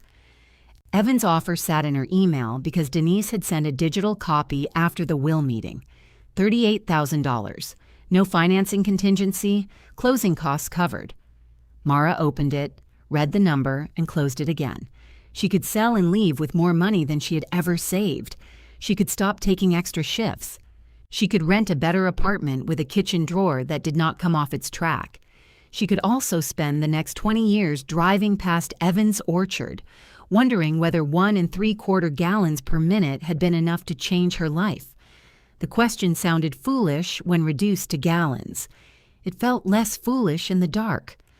The mason stabilized the upper ring 2 days later. Mara worked alongside him until he told her 3 times to stop handing him tools before he asked. "You're rushing me," he said. "I'm assisting." "You're anticipating." It's assistance with anxiety.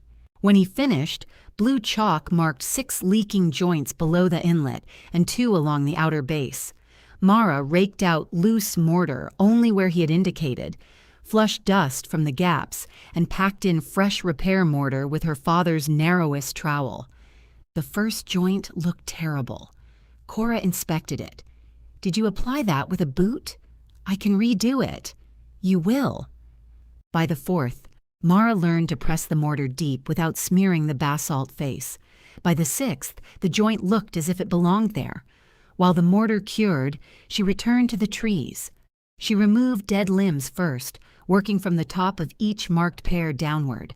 Pruning revealed the orchard's condition more honestly than looking from the lane. Some trees she had labeled possible were dead through the scaffold branches. Others, ugly from years of neglect, carried strong living wood beneath tangled suckers. Cora walked the rows with a notebook, recording trunk condition while Mara cut. "You keep staring at the whole 6 acres, Cora said. "I own the whole 6 acres. You also own the dead trees. You planning to irrigate those?" "No." "Then stop designing for acreage. Design for roots." They marked a compact block of 36 viable pairs close enough to the well for an efficient, low-volume line. Another 12 trees uphill could become sources of scion wood even if they were not included in the first irrigated section. "What about the rest?" Mara asked. "Remove the worst. Leave the uncertain ones until spring tells you what winter didn't. It looks like giving up halfway. It looks like not wasting water on a corpse." Mara stood beside the old bosque with her surviving graft. The branch above the union had grown thick and straight. She cut 3 dormant scions from healthy annual wood and wrapped them for cold storage. Cora watched. "How many grafts can you make from the surviving trees?" "More than I have rootstock." That was not a number. "Maybe 200 if I use only good wood." "You sell grafted trees." "I graft replacement blocks for other growers. I've never run a nursery. You know how?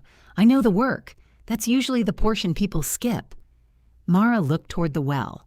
36 trees would not support a commercial pear operation by themselves. Even a restored block might produce more memory than income.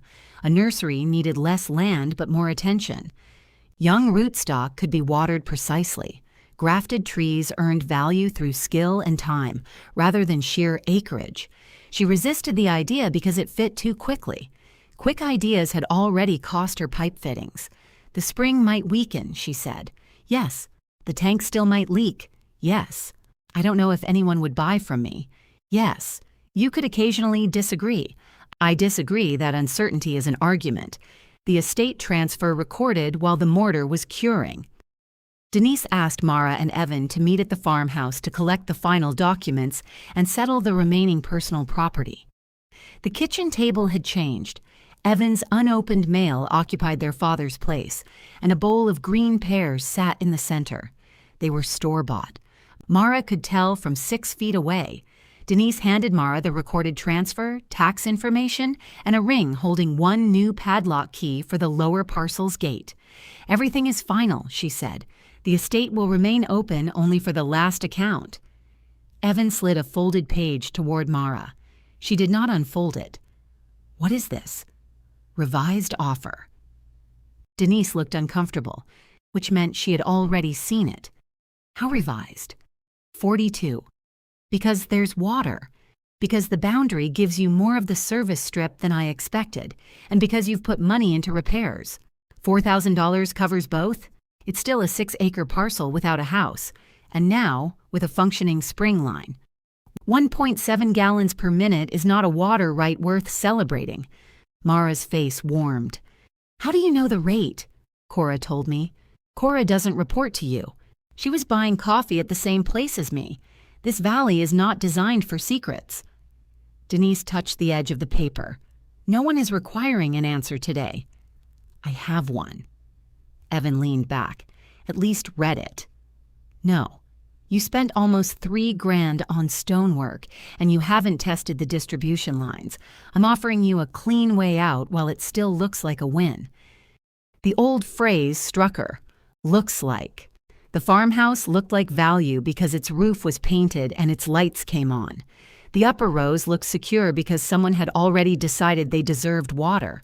Mara's parcel had needed a camera lowered into darkness before anyone admitted it contained a system at all. "I'm keeping it," she said. Evan's expression hardened, but beneath the irritation she saw something else. Not surprise, recognition. "You always decide after everybody tells you not to," he said. "No, I decide after everybody tells me who I am." Denise looked down at her highlighted copy of the closing sheet. Evan took back the offer and folded it once more. "Don't ask me to rescue it." "I haven't." At the door, he called her name.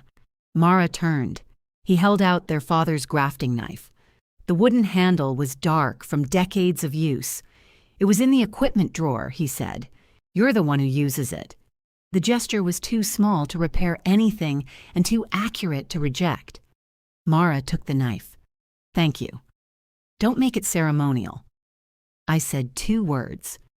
You said them ceremonially." She slipped the knife into her jacket pocket before he could change his mind. The mortar cured under canvas for 3 cold days. When Mara reopened the spring box, the ceramic inlet began running again within an hour. This time, the tank level rose. The repaired joints held. A faint seep remained along the base, but Cora measured it and declared it tolerable. By late afternoon, water stood deep enough to test the old distribution outlet on the downhill side. The outlet gate resisted until Mara worked it back and forth with the valve key. When it finally opened, water vanished into another buried ceramic line. Mara and Cora hurried down the row, listening. For 30 yards, nothing happened. Then the ground beneath a dead pear tree gave a wet sigh. Mud bulged through the frost, followed by a brown ribbon of water. Cora stopped beside it. Mara stared at the leak. "Please tell me that's supposed to happen." "It is not. So the distribution line is broken too, at least here." Water spread around the dead tree's roots, darkening soil that had no use for it. Mara closed her eyes. Cora nudged the mud with her boot. "The system works. It just broke." "No, it carried water to its next weak point." Mara opened her eyes and looked back uphill at the well, then at the compact block of living pears between them. 30 yards was not enough. It was also 30 yards farther than the water had traveled in years. Mara closed the distribution gate before the leak could turn the row into mud. The water stopped bulging around the dead pear, leaving a dark oval in the frost. Cora drove the soil probe into its center and struck ceramic less than a foot down. "Shallow again," Mara said. Gravity systems were installed by people who believed shovels were personal enemies. They exposed the pipe with hand tools. A tree root had lifted one section while the adjoining piece remained fixed in hard soil. The ceramic had cracked around its entire circumference. Smaller roots threaded through the break. Mara sat back on her heels. How many more? Between here and the end of the row? Yes. Cora looked downhill at the uneven ground. Would you like the honest answer, or the answer that gets us home before dark? Honest. Every joint is now suspicious. Mara scraped mud from the old pipe with her thumb. We could replace this section. We could. Then water might reach the next break. That's what you said before. It remains annoyingly true. The line had carried water only 30 yards, but those yards told Cora enough.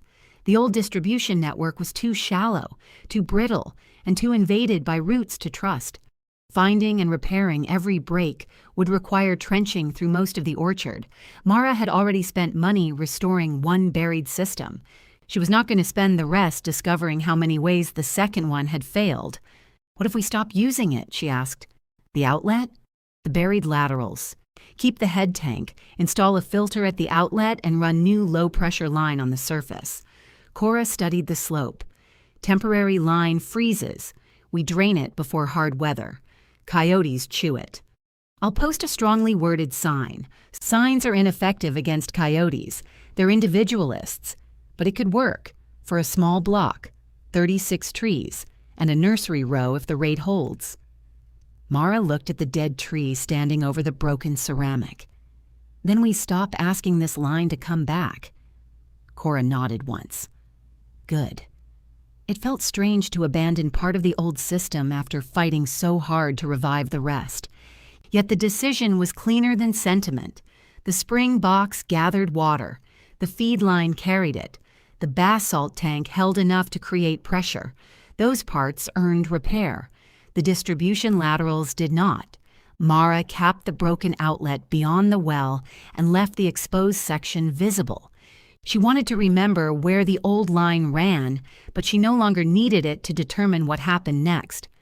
At the irrigation supplier, Phil assembled a filter, pressure gauge, low-flow header, and enough tubing to serve one zone. You again, he said. Your receipt apologized. I accepted. Good. We've been working on customer service. He entered the fittings into the register. What pressure do you have? About 4 pounds when the tank is high. That's not pressure. That's encouragement. It only has to go downhill. Everything goes downhill eventually. We still charge for valves. The total was less frightening than the masonry estimate and more frightening than Mara wanted. She removed 2 rolls of tubing and halved the number of emitters. Starting smaller? Phil asked. Starting accurately. He returned the extra items to the shelf. That's rarer. Mara carried the supplies to her truck and checked her account before turning the key. $8,612 remained.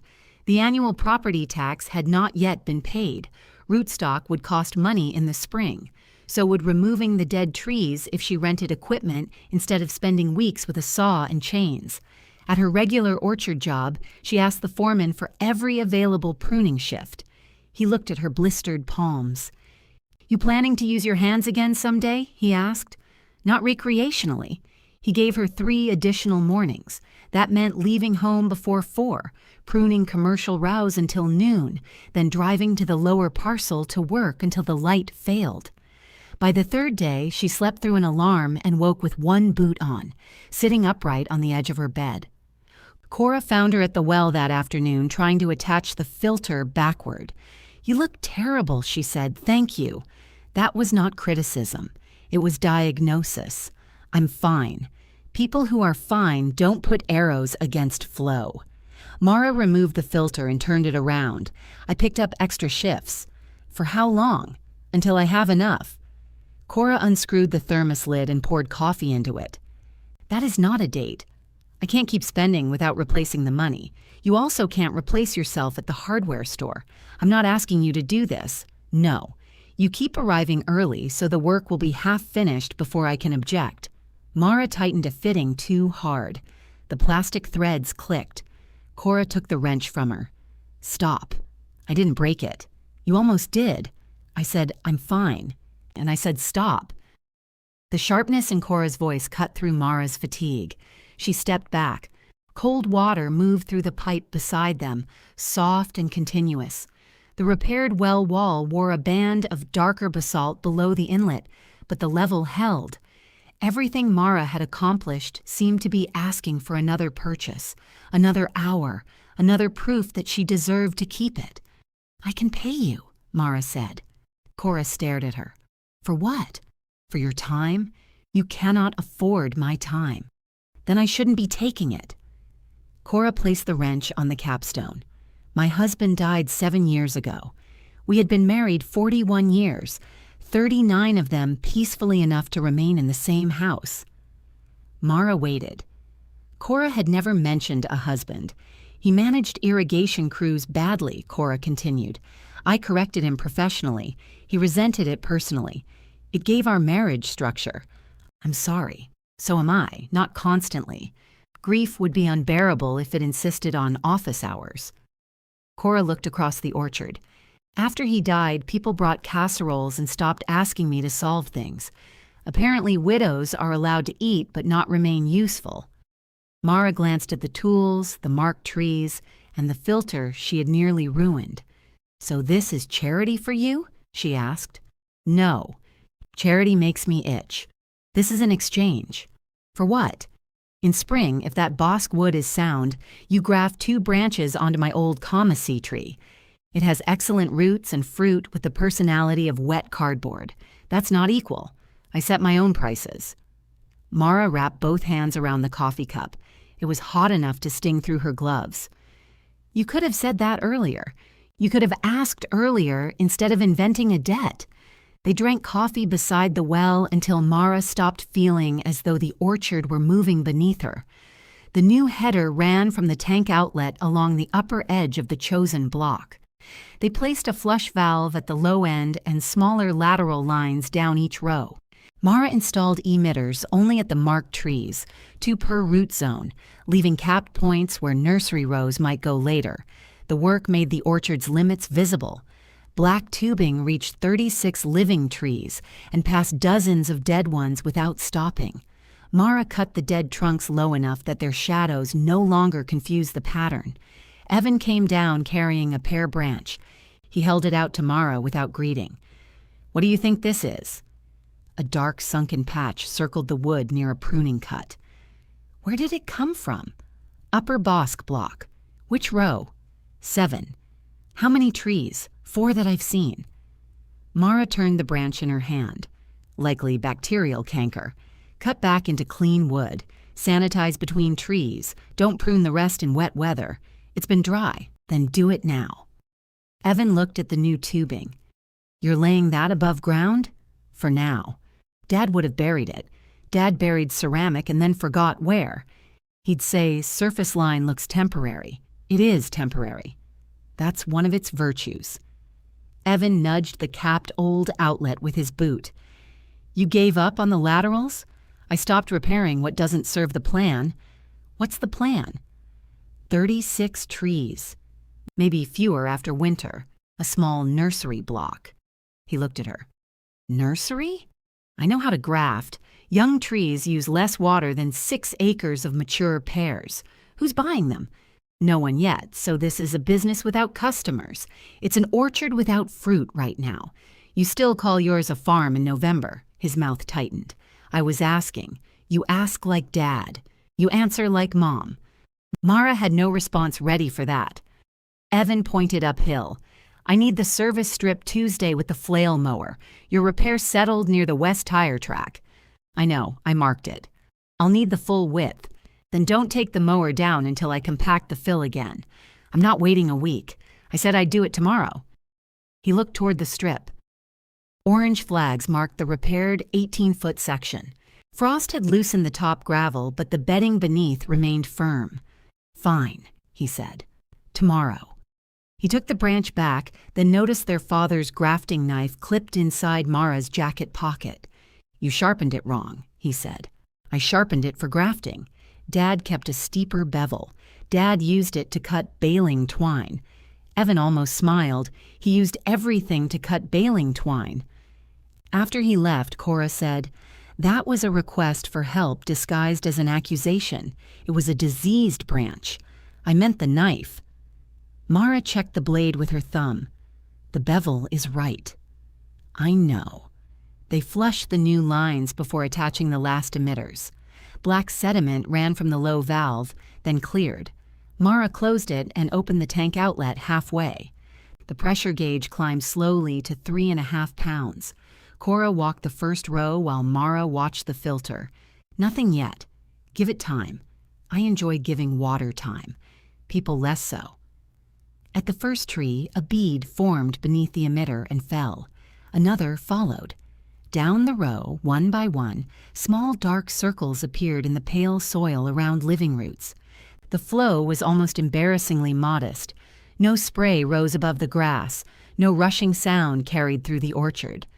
Mara crouched beside the bosque tree with her old graft. Water tapped the ground twice, paused, and tapped again. Cora checked the last emitter. 34 is clogged. Mara laughed. "Of course it is." She opened it, cleared a speck of grit, and watched it begin. 36 trees received water while the dead rows remained dry. The orchard looked smaller than it had when Mara inherited it. For the first time, it also looked possible. The west tire track took 3 wheelbarrows of gravel before Mara was satisfied. She tamped each layer, checked the grade with Cora's level, then pressed the heel of her boot against the repaired section. The surface held. She replaced the orange flags along both edges and sent Evan a picture. "Use east side only today. West side needs another freeze-thaw cycle," he replied with a thumbs up. Mara disliked the symbol on principle, but it was agreement. She drove to her pruning shift while the sky was still gray. By noon, the muscles between her shoulders had tightened into a single hard band. She ate a sandwich in her truck, slept for 11 minutes with the seat leaned back, then returned to the lower orchard. The flail mower was parked near the south barn. One orange flag lay beneath its rear tire. Mara stopped halfway down the service strip. The west track bore a fresh tread pattern from top to bottom. Near the repaired feed line, the gravel had sunk in a shallow crescent. She got out without shutting her truck door. At the well, the ceramic inlet had slowed to a broken thread. Water slid over the lip, paused, then slid again. "No," she said. She closed the distribution outlet and hurried uphill. At the sunken section, the frost had cracked around the tire impression. When she pressed the soil probe down, it met resistance several inches lower than before. Evan came out of the barn carrying a grease gun. "You drove over it." He looked at the lane. "I stayed right." The rear tire didn't. "It's a wide mower. I told you west side only. I saw your message. You gave me a thumbs up." It meant I saw it. It meant yes. It meant acknowledgement. Since when does a thumb mean I acknowledge your warning and plan to ignore it? He set the grease gun on the tractor step. The east shoulder was too soft for the mower. "So you drove over the pipe." "I drove over a road I repaired because your box blade destroyed the original line. 8 years ago. Apparently you wanted the anniversary." Evan's face changed. "I didn't do it on purpose. Did you get out and check after the tire hit my flag? I didn't feel anything. You parked on the flag. I parked at the barn, with the flag under your tire." He looked at it then. A strip of orange crushed into the gravel. "I didn't see it. You didn't look." The words came louder than Mara intended. The upper orchard seemed to hold the echo between its rows. Evan glanced toward the farmhouse, though no one stood there. "Don't start." "Start what? Making this about everything. You mean the inheritance? The lane? You offering me $38,000 for 6 acres and then driving over the system I repaired? You chose to put money into an 80-year-old pipe under an equipment road. I didn't put it there. And I can't levitate a mower. You could have waited one day. I had work. So did I. I spent 6 hours compacting that road after getting up at 3:30 to prune someone else's orchard because I don't have barns and equipment and a producing block paying my bills." Evan took one step toward her. "You think the upper place is paying my bills? It produces. It owes. So did Dad. You still gave him credit for owning it." His mouth closed. Mara could hear her breathing. She knew the argument had crossed beyond the crushed pipe, but the pipe was real, and for once she refused to let the larger hurt make the smaller damage disappear. "Get a shovel," she said. "What? You damaged it. You help expose it. I have to service the mower, then service it after the water runs." He looked at her as if waiting for the version of Mara who would swear, drive away, and fix the problem alone. That version had made family life smoother for years. She folded her arms. Evan retrieved 2 shovels. They removed the gravel in tense silence. The new line had not shattered, but one transition coupling had been driven sideways where the old ceramic met the flexible pipe. A thin jet of water escaped into the bedding. Mara shut the spring box outlet. Evan watched the leak weaken. "That fitting cost $83, she said. "I'll replace it. It isn't just the fitting." "I said I'll replace it.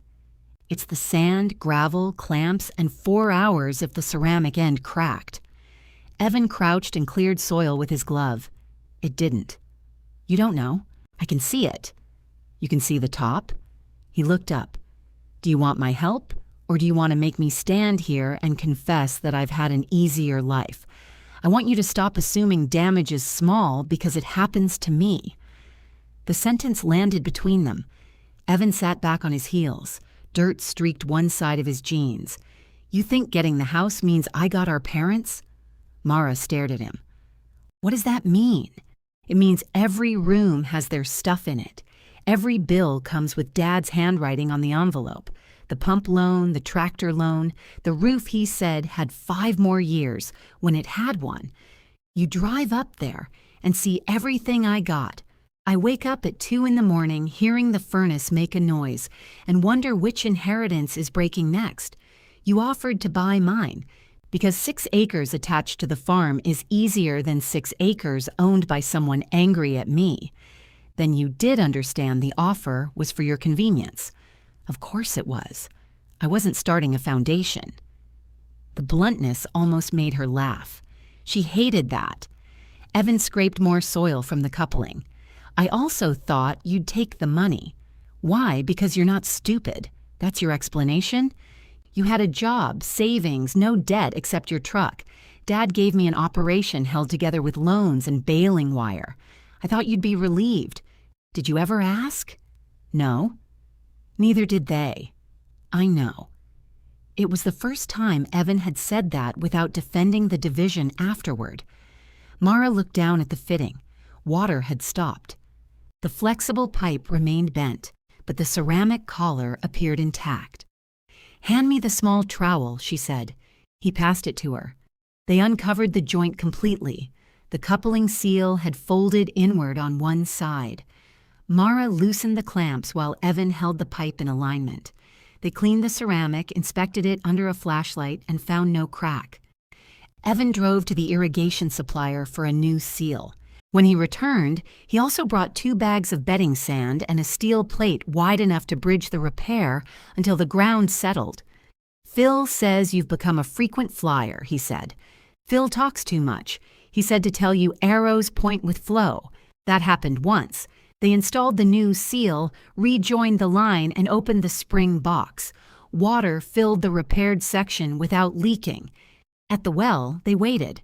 The ceramic inlet coughed air, spat a mouthful of cloudy water, then resumed its narrow stream. Evan rested both hands on the basalt rim. 1.7 gallons, 1 3/4 when we measured.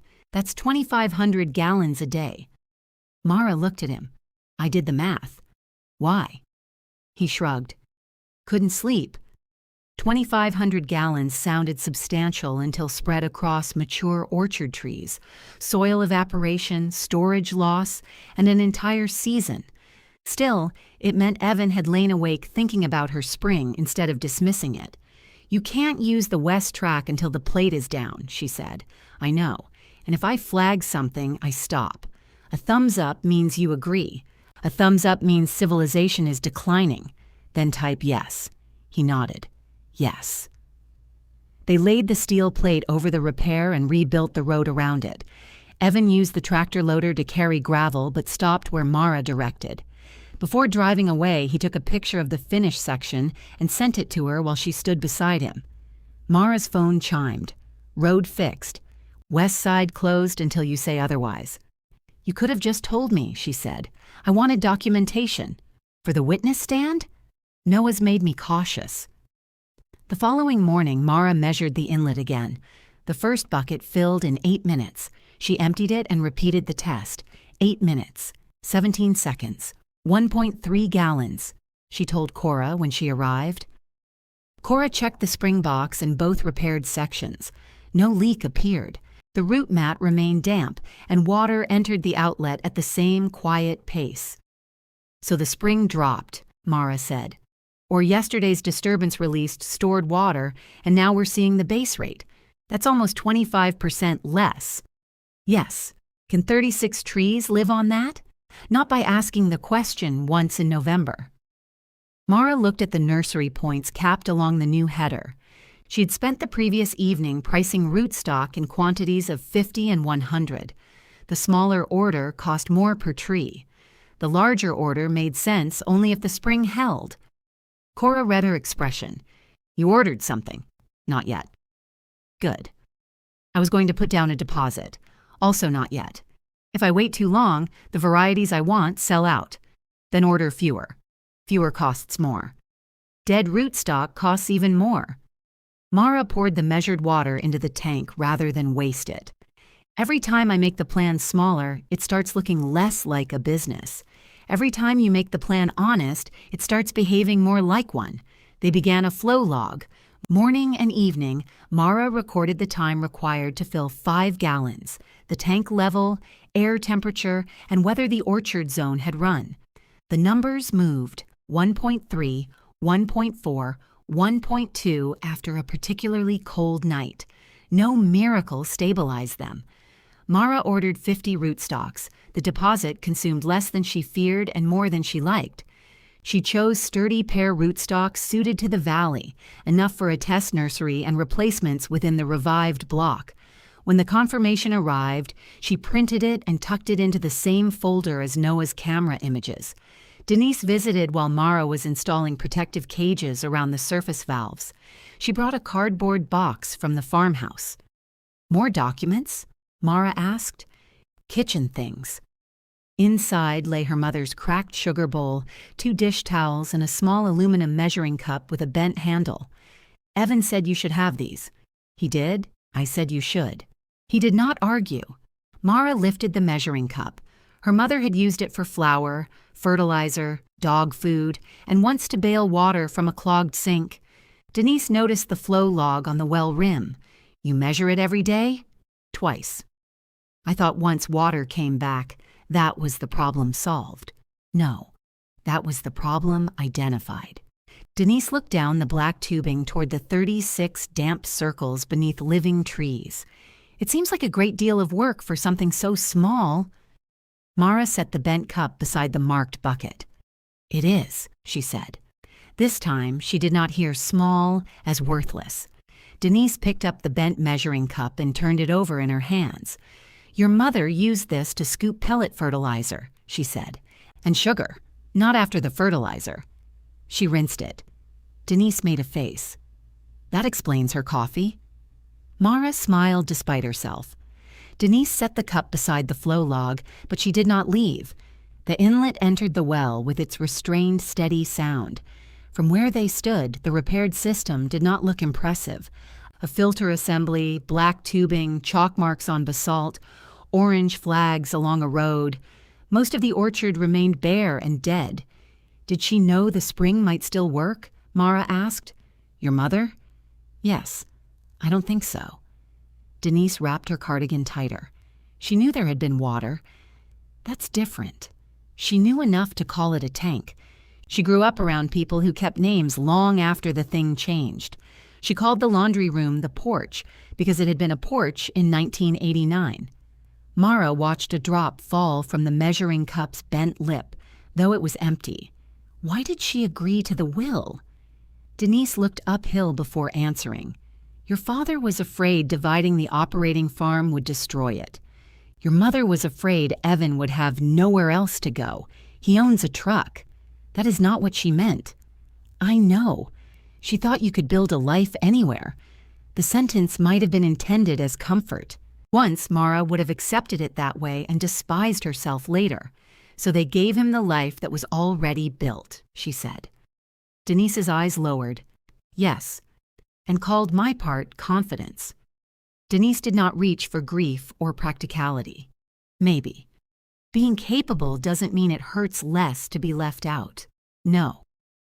The agreement was so quiet that Mara looked at her. Denise tucked her hands into her cardigan pockets. I helped them sign. I told myself equal love did not always mean equal property. Did you believe it? I believed settling things quickly kept families from becoming ugly. How's that going? Poorly. Mara laughed. Denise did too, though hers ended in a sigh. Before leaving, Denise took a turn timing the flow. She pressed the stopwatch too late, stopped it too early, and argued that human reaction time explained the difference. It does not explain 36 seconds, Mara said. I was distracted. By water entering a bucket? It's mesmerizing. Mara recorded her own measurement beneath Denise's and left both numbers in the log. The cold deepened without bringing snow. On the clearest nights, the orchard froze hard enough that the surface tubing became rigid. Mara drained each zone after use, opened the flush valves, and wrapped the filter housing in insulation. The spring continued through the ceramic inlet, filling the head tank slowly, while the trees remained dormant. Its rate settled between 1.2 and 1.4 gallons per minute. Cora called that useful information. Mara called it less water than she wanted. You keep expecting the number to apologize, Cora said. I'd settle for consistency. Nature is consistent. It consistently ignores what makes accounting convenient. They use the dormant weeks to remove the worst dead trees. Mara rented a small stump grinder for one day, then discovered that fitting 24 hours of ambition into a daily rental produced poor judgment and one damaged fence post. Evan heard the grinder and came down with the upper farm's loader. I'm not rescuing you, he said. I didn't ask. I need the wood chips for the muddy turnout by the north barn. You can have half if you pull the 3 trunks closest to the well. 4 trunks. 3. You're keeping dead wood? I'm keeping leverage. They agreed on 3.5, though neither could explain what constituted half a trunk once the work began. Evan operated the loader, while Mara cut exposed roots. He followed her hand signals without argument. When he needed the service strip, he texted a complete sentence and waited for her answer.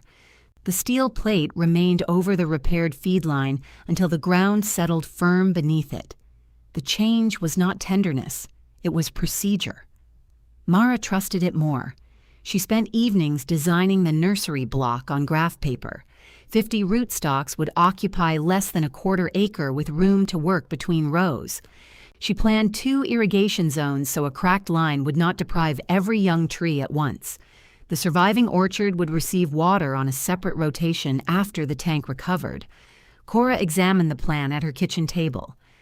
You forgot a place to heal in replacements, she said. I don't have replacements. You will lose some.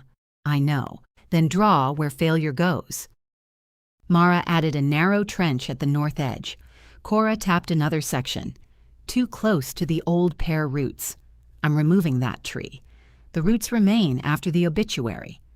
Mara moved the row 2 feet. When she had a plan that survived Cora's pencil, she showed it to the foreman at her regular orchard job. He studied the variety list while eating soup from a thermos. You're doing finished grafts or bench grafts? Finished grafts, grown through 1 season. Small batches. Certified stock? The root stock is certified. Scion wood from my block will be inspected before I use it commercially. What varieties? Bosque, Bartlett, some Comus.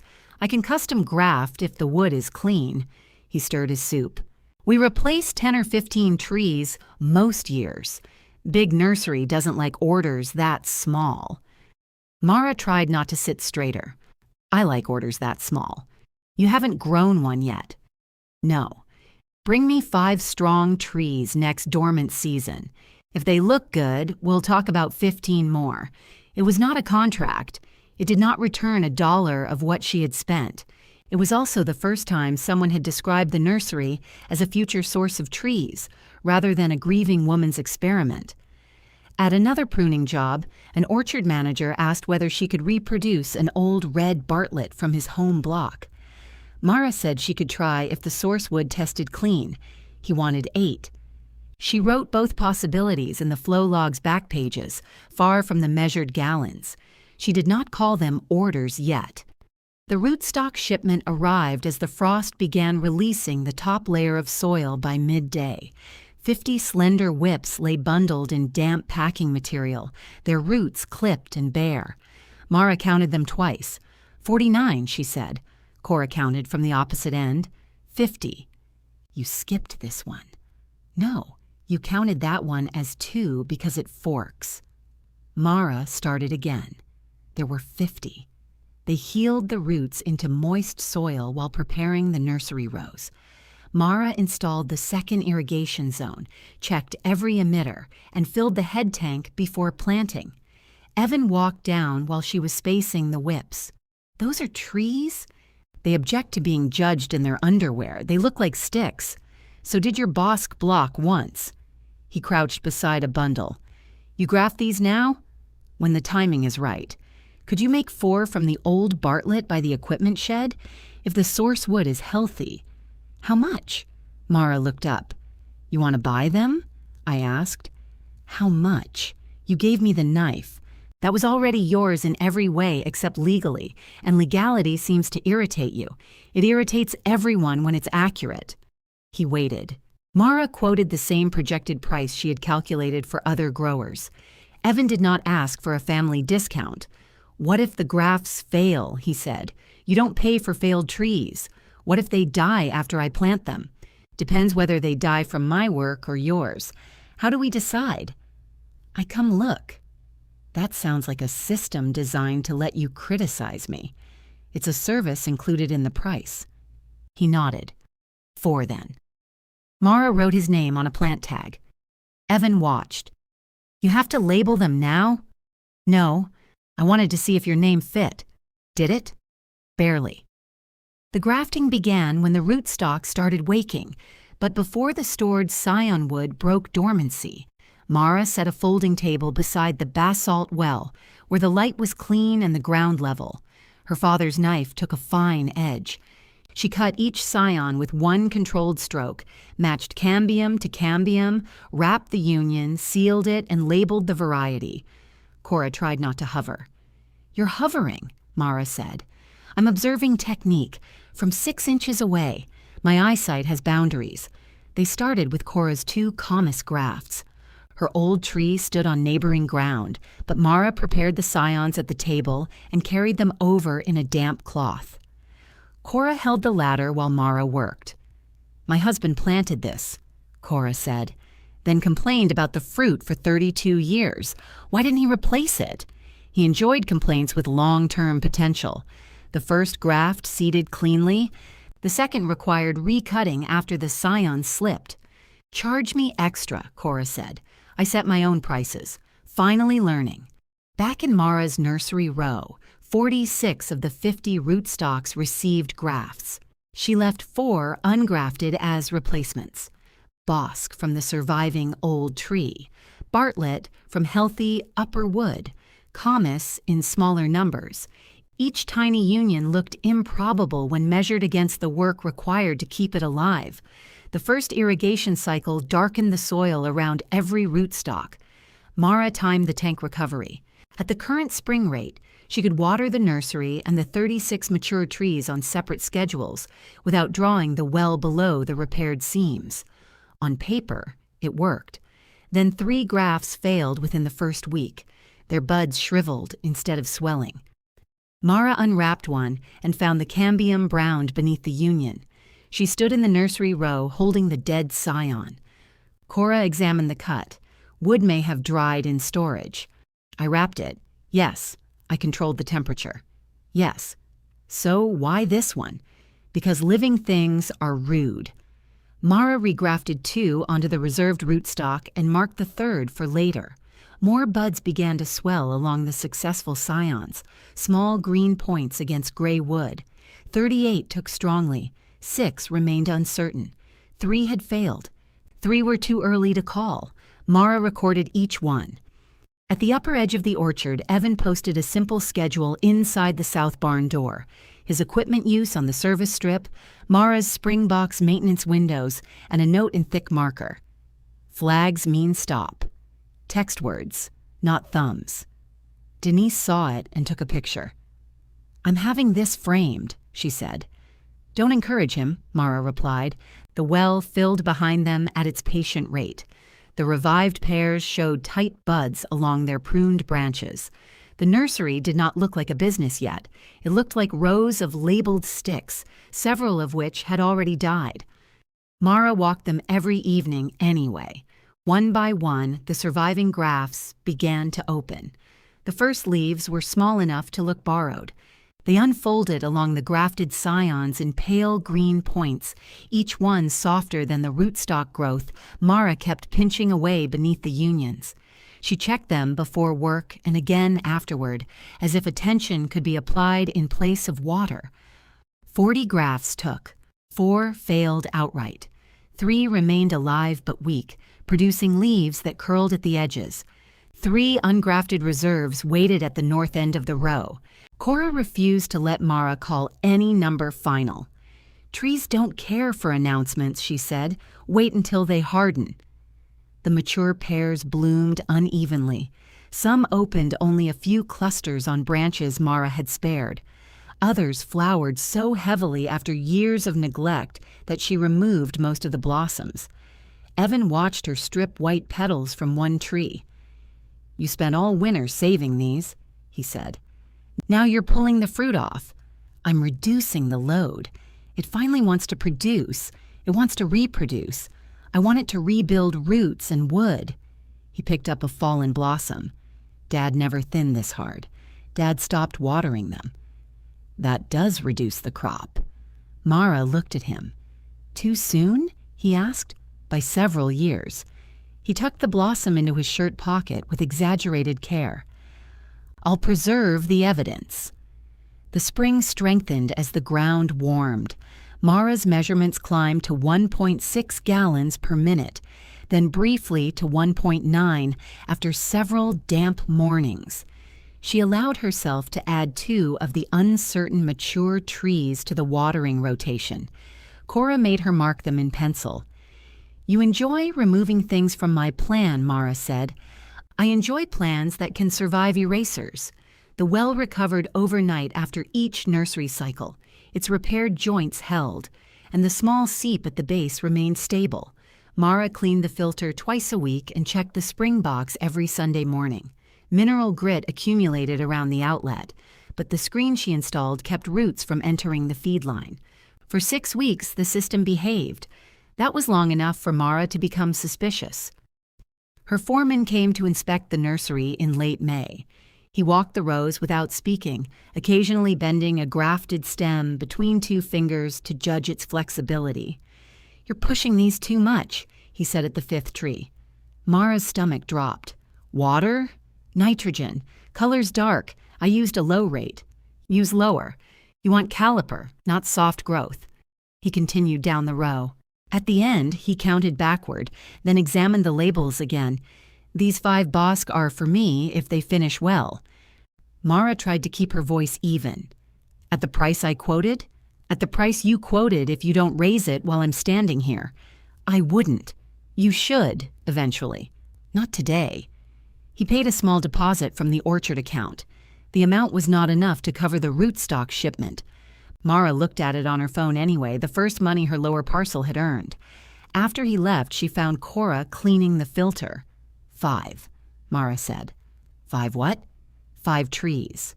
Trees generally come in units of trees. He placed an order. Cora screwed the filter housing back into place. "Then why are you standing like someone insulted your dog?" "I don't know. Yes, you do."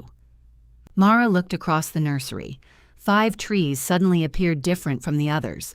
They belonged to a promise now. What if they fail after he plants them? He's an orchard foreman. He knows things die. What if the grafts are weak? He just inspected them.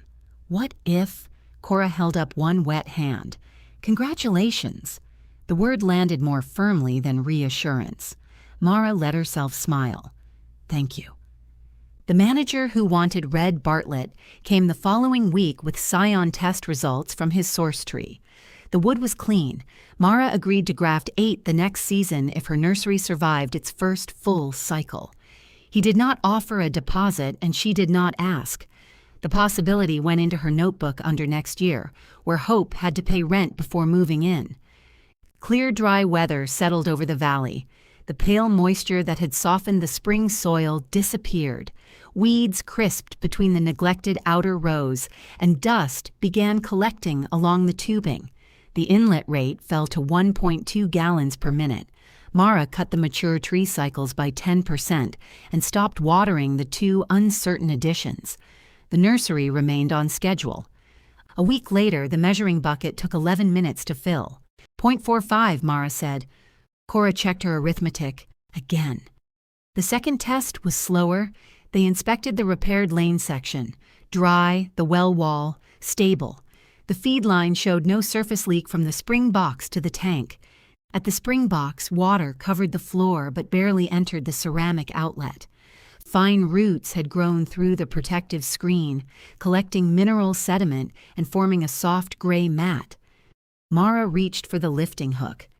Evan's spraying the upper block, Cora said. I'm not going into his rows. You'll be beside them. I can stay on the strip. With a respirator, gloves, and notice. Mara called him. He answered over machinery noise. I'm halfway through row 9. The spring box is blocked. Can it wait until this afternoon? No. I've got a 4-hour wind window. My nursery isn't getting enough water. It was watered yesterday. How do you know? You write the schedule on the barn board. Of course he had read it. Mara looked at the rootstock leaves. The weakest 3 had begun to fold inward against the heat. I need 40 minutes, she said. I can't have you downwind of the sprayer. Then stop. I lose the window. And I lose trees. Neither spoke for several seconds. Finally, Evan said, I'll finish this row and park. You have 1 hour before the wind shifts. Text when you're clear. He shut off the sprayer 11 minutes later. Mara and Cora approached the spring box wearing gloves and masks. Evan waited uphill beside the parked tractor, checking the wind with a strip of flagging tape. Mara lifted the concrete lid. The accumulated root and mineral mat covered the outlet completely. We should have used a larger screen, she said. We used what fit? Cora replied. Why did it grow this fast? Water, warmth, roots. The usual conspiracy. They removed the screen and cut away the mat in small sections. The roots had entered through a crack at the spring box's uphill corner, not through the feed line. Each strand trapped more scale until the outlet could no longer draw. Cora scraped the ceramic lip while Mara cleared sediment with the hand auger. Water began moving again, first as a swirl, then a steady draw. Done? Evan called. Testing. You've got 20 minutes. Mara waited at the well while Cora remained by the box. The inlet coughed a pocket of air and cleared. Water returned in a thin stream. Mara filled the bucket. 7 minutes, 48 seconds. 1.5. She called uphill. Measure twice, Cora shouted back. The second bucket took 7 minutes. 53. Mara closed the spring box, gathered the tools, and texted Evan that they were clear. He restarted the sprayer without comment. The emergency had cost him 40 minutes and Mara nothing but tension. Yet that evening, a note appeared beneath the service strip schedule. Spring maintenance takes priority if flow falls below 0.8. Evan had initialed it. Mara added, weather and safety still apply. She initialed beneath him. Cora stood behind her reading. You two have invented government. Don't tell Denise. She'll bring a highlighter. The restored flow did not last. Within 2 weeks, the natural rate fell below 1 gallon per minute, even with the outlet clear. The spring box held less water each morning. There was no obstruction to remove. This is seasonal decline, Cora said. How far does it decline? We're going to learn. That answer is becoming expensive. So is every other honest answer. Mara recalculated her schedule. At 0.9 gallons per minute, the spring produced almost 1,300 gallons a day. Enough if the tank stored overnight, the lines did not leak, the emitters remained clean, and she did not try to keep every mature tree comfortable. The lowest orchard zone used too much at once. She divided it, buying another valve and running half the trees on alternate days. She mulched the nursery rows with chipped wood from the dead trunks to slow evaporation. The leaves stopped curling on 2 weak grafts. The third continued to decline. Then the rate fell to 0.7. Mara stood beside the well at sunset, watching the inlet barely clear the ceramic lip. The tank had not recovered from the morning cycle. "We can skip the mature block tomorrow," she said. Cora looked at the revived pears. Their new shoots had hardened, but the fruit Mara left on 6 trees had begun to size. "One day," Cora said, "and if it stays at 0.7, reduce demand. I already reduced it. Reduce it again." Mara walked the compact block. 36 trees had become 38, then 36 again. She touched the trunk of the old bosque with her surviving childhood graft. "If I shut off more, which ones?" Cora did not answer for her. Mara assessed each tree the way she would in someone else's orchard. Trunk damage, canopy vigor, root zone competition, position relative to the nursery line. Sentiment had no column, though it kept trying to write itself into the margins. 8 trees consumed water without producing enough healthy structure to justify it. 2 stood near the nursery and shaded young grafts. One carried a branch her father had trained. Another had been her mother's favorite because its pears ripened ugly and sweet. Mara marked all 8 with white tape. The next morning, she capped their emitters. Water pressure increased slightly along the remaining lines. The nursery completed its cycle without drawing the tank below the safe level.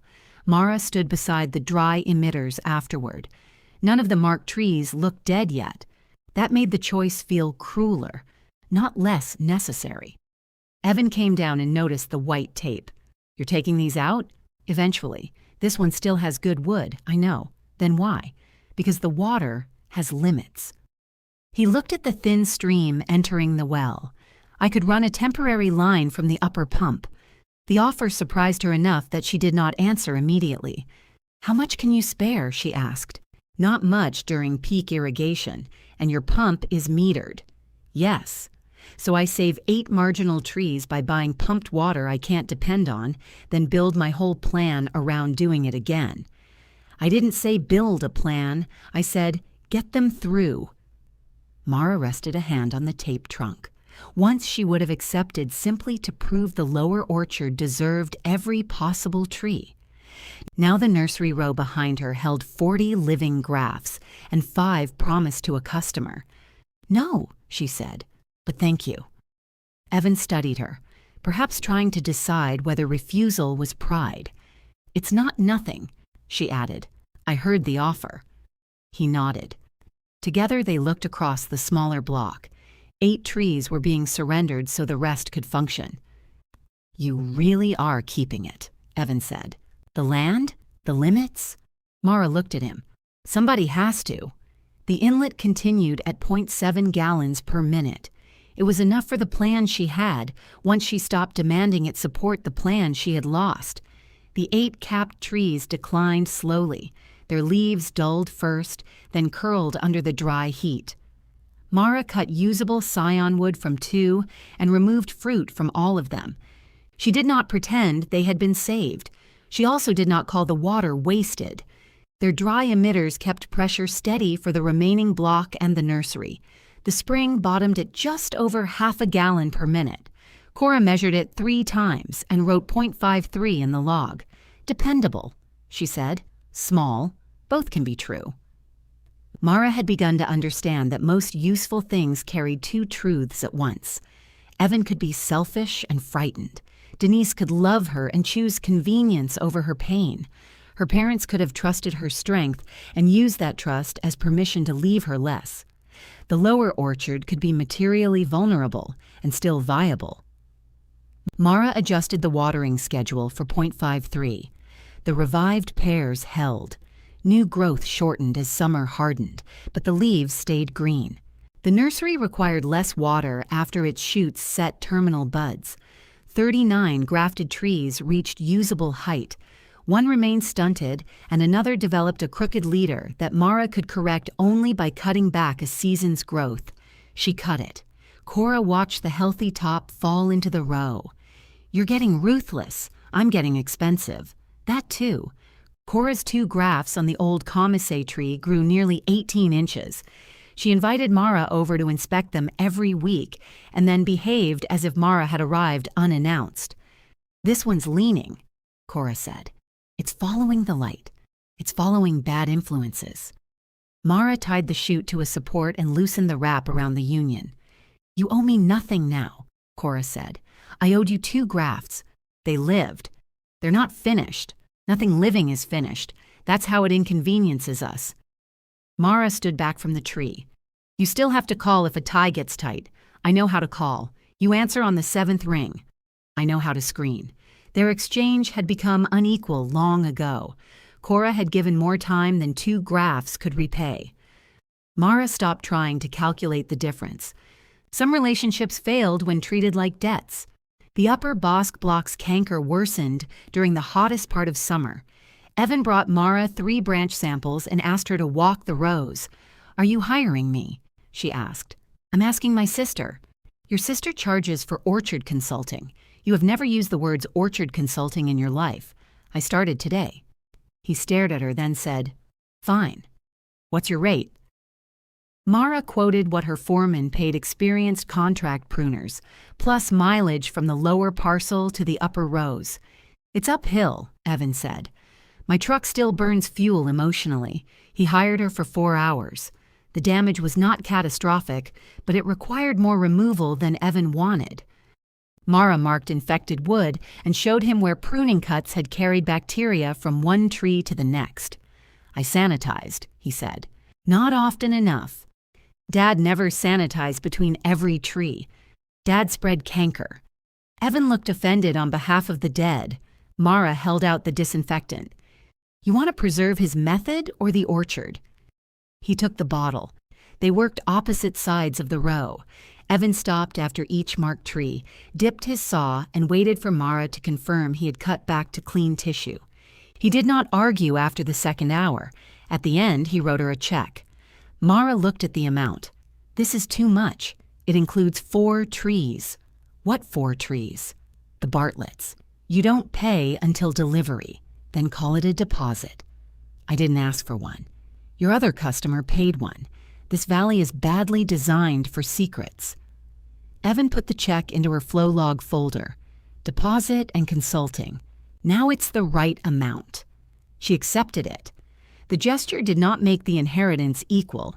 It did something more immediate. Evan paid for knowledge he had once treated as incidental to the real work of farming. The remaining pears began to color near the end of summer. Mara had left fruit on 6 of the strongest trees, enough to judge quality without draining their recovery. The crop filled 14 field boxes. 14 boxes were too few for a commercial contract, and too many for Mara's apartment kitchen. Evan found her sorting pears beneath the old Bosque. "You could put those through my packing account," he said. "At your price?" "At the price the fruit earns." "And your handling fee?" He considered. 1 box. "That's not how percentages work. I'm simplifying. You inherited that trait." They settled on the actual packing charge. The pears were not premium grade. Years of neglect had left the fruit uneven, and 2 boxes went to juice. The rest earned enough to cover Mara's filters, replacement emitters, and part of the property tax. She deposited the check and paid the tax the same day. Her account balance remained lower than when the story began, though she no longer thought of the inheritance meeting as a beginning. Beginnings were often identified only after a person survived the middle. Denise asked if they could eat dinner together after the last upper pears were picked. "Who is they?" Mara asked. "You, Evan, me, Cora, if she wants." "At the farmhouse?" "It still has a table." Mara almost refused. The farmhouse remained Evan's ground in every visible way. His mail sat in their father's place.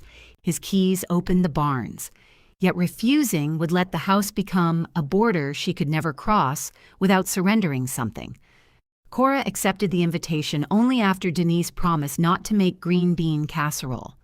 "I made it at Christmas for 20 years, Denise said. "Longevity does not establish innocence," Cora replied.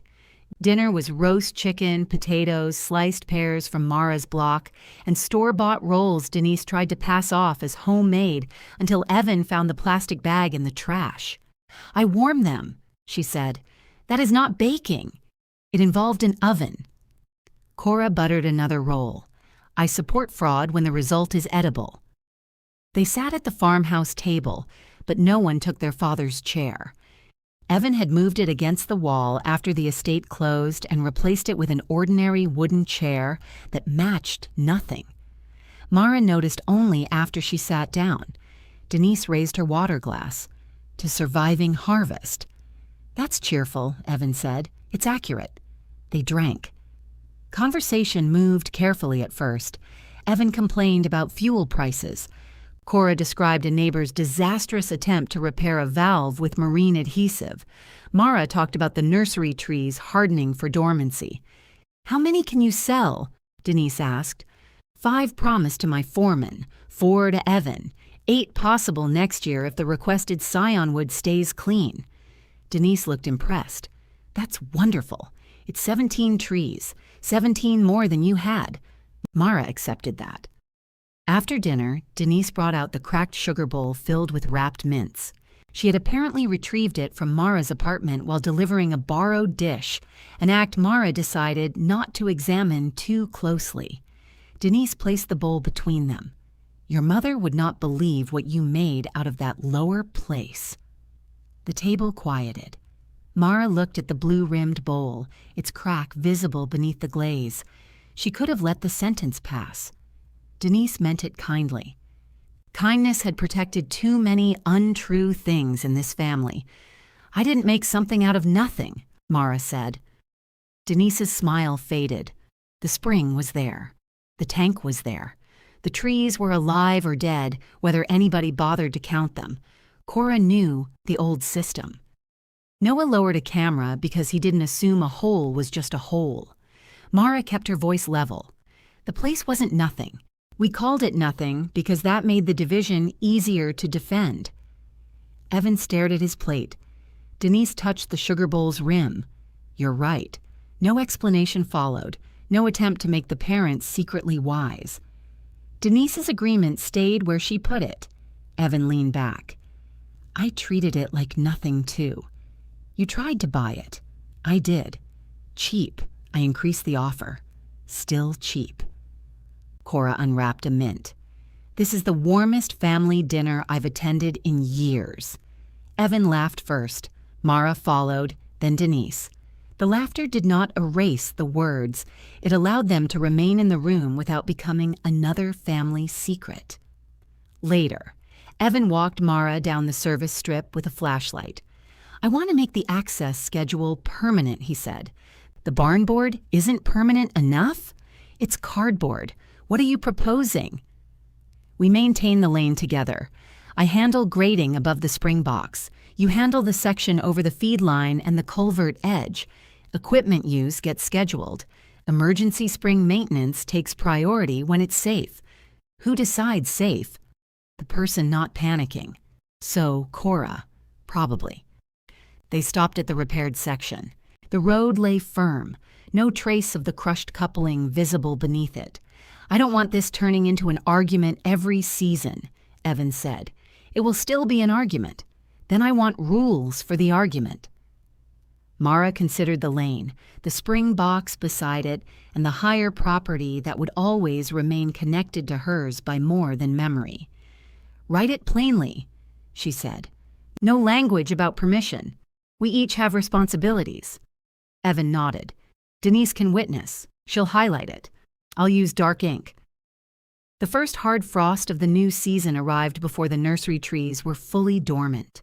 Mara drained the surface lines and wrapped the filter. The spring continued at 0.56, slightly stronger in the cold. Her foreman returned to inspect his 5 trees. 4 passed. The 5th had adequate height but insufficient caliper near the graft union. "I can take it," he said. "No. It'll probably finish after planting. Probably isn't what I priced." He looked at her for a long moment. 4 now. 5th next year? If it earns it. He adjusted the order and paid the balance for 4. Mara dug them after leaf fall, preserving as much root as possible. She packed the roots in damp material and tied each variety label twice. The night before delivery, 4 finished trees lay ready beside the basalt well. Above them, water entered through the ceramic inlet at its quiet, seasonal rate. Mara checked every graft union once more, then left the orchard in darkness, knowing someone would arrive in the morning expecting her work to live. Her foreman arrived 7 minutes early in a flatbed pickup with clean nursery tarps folded behind the cab. Mara liked him better for bringing his own tarps. He inspected the 4 trees in the thin morning light, starting at the roots and working upward. He checked each graft union, flexed the new wood, and read the variety tags twice. "You tied these twice," he said. "I don't trust one knot in a moving truck. You planning to follow me? Only if you damage them." That's reassuring. They laid the trees side by side with damp packing around the roots. Mara showed him the one that had failed to meet caliper and remained planted in the nursery. "You could have passed that off," he said. "No, plenty would. They can sell you trees." He smiled. "Put me down for 8 next year if these establish. 8 Bosque, 6 Bosque, 2 Bartlett. Same grade. I'll confirm after I know the spring rate and graft take. You're supposed to say yes when somebody orders. I'm supposed to deliver what I say yes to." He considered that, then held out his hand. "Call me when you know." Mara shook it. The flatbed carried her first 4 finished trees up the service strip. They looked impossibly small against the upper orchard, their wrapped roots no larger than feed sacks. Mara watched until the truck turned onto the county road. Her account showed the payment before she finished cleaning the shovel. The money did not erase the survey, masonry, pipe, rootstock, valves, tools, taxes, or hours. The lower parcel remained deeply in debt to her savings. But the payment had come from work the land could repeat. 4 living trees had left. 8 more had been requested. The difference mattered. Cora arrived after the truck was gone. "You missed it," Mara said. "I planned to." "Why?" "You didn't need an audience. I might have enjoyed one. You would have watched my face instead of his." Mara thought about that. What would your face have done? Something dignified and withholding. So, the usual. Cora inspected the empty spaces where the 4 trees had stood. "Heal these beds before the ground freezes harder." "I know. You say that more often now, because you've told me most things 6 times. Some required 8. Evan came down carrying a clipboard. Mara groaned. "What now? Rules for the argument." He handed her a 1-page service strip agreement. The language was plain. They shared maintenance of the lane according to designated sections. Mara retained scheduled access to the spring box and could request emergency access if the flow fell below the agreed threshold. Evan would avoid the marked feed line crossing with heavy equipment unless the steel plate was in place. Mara would coordinate around spraying and harvest traffic. Neither could block the strip without notice except for immediate safety. At the bottom, he had added in parentheses, text words, not thumbs. "You wrote this?" Mara asked. Denise edited it. I can tell. It contains the phrase, immediate safety. She removed where I wrote obvious emergency. Good. Obvious to whom? That's what she said. Mara read the page again. It did not give her permission to reach her own system. It described 2 owners whose land required cooperation. "I want one change," she said. Evan sighed. "Which?" "The repair costs. If your equipment damages the line, you pay. If my work damages the road, I pay. That seems designed around the one time I damaged the line. It is informed by history." "Fine." He made the change by hand and initialed it. Mara initialed beside him. Denise arrived with 3 copies, 2 pens, and a yellow highlighter. "No," Evan said when he saw it. "I haven't done anything. You were thinking yellow thoughts." They signed on the well rim. Denise witnessed, then handed each of them a copy. Cora refused to sign anything but inspected the road section and pronounced it less foolish than before. Evan folded his copy into the clipboard. "The purchase offer is withdrawn, by the way. I rejected it twice." "I know. I'm making it official. You enjoy documents now. I enjoy no longer having $42,000 hypothetically rejected." Mara tucked her copy into the camera folder. "I'll try to cope with the loss." He walked toward the nursery and stopped at the 4 Bartletts bearing his name. "These pass?" "All 4. "When do we move them?" "Tomorrow, if your planting holes are ready." "They're ready." "What did you put in them?" "Nothing." "Good. You sound surprised. I've seen you fertilize new trees." "Dad did that, and burned roots twice. He said those trees were weak. Those trees were cooked." Evan looked uphill toward the gaps in the upper block. "Tomorrow, then." They moved the Bartletts with a hand cart because Mara refused to let Evan bring the loader over soft ground. He had prepared 4 holes along row 7 where diseased trees had been removed. Mara checked depth and width. "This one's too deep," she said. "They're all the same." "Then they're all too deep." Evan looked at the shovel in his hand. "You could have mentioned the dimensions yesterday." "I did. You said wide and shallow. Those are dimensions in farming." He backfilled the bottoms without further complaint. Mara positioned each tree with the graft union above the soil line, and the strongest roots spread naturally. Evan filled around them, working soil between the roots with his hands. He installed stakes only after she approved their placement. When the 4th tree stood firm, he gave Mara the balance he owed. "You already paid a deposit," she said. "I deducted it." She checked. He had. "No family discount?" he asked. "No." "Good." The word carried no sarcasm. They stood between the new trees and the older upper pears. Mara had worked these rows without pay when she was younger, pruning whatever branches her father pointed to. Now 4 trees she had grafted occupied the gaps, purchased at her stated price by the man who inherited the block. Evan nudged soil around one trunk with his boot. "You know I didn't ask them to divide it that way," he said. "You defended it." "I did. You benefited from it." "I know." Mara waited, but he did not add an excuse. "I don't need you to hate what you inherited," she said. "I needed you to stop using it as proof they valued the right person." Evan looked down row 7. "I thought if the farm went to me, it meant they believed I could hold it together." "Maybe they did." "Then you made the lower parcel work, and I thought that meant they were wrong about me." The confession surprised her. "Those things have nothing to do with each other. I know that now." Mara glanced at the young Bartletts. "You still sanitize badly. I sanitize constantly. We'll review." "That sounds expensive." "It is." They returned downhill separately. Evan toward the barn and Mara toward the well. Denise waited beside the basalt wall. She had stayed after the signing and was brushing dirt from the capstones with one bare hand. "You'll freeze your fingers," Mara said. "I'm going to say something, and I don't want Cora correcting my delivery. That seems impossible to guarantee." Denise rubbed her palms together. "I kept calling your objections grief because grief sounded temporary. If you were simply right, then I had helped carry out something unfair."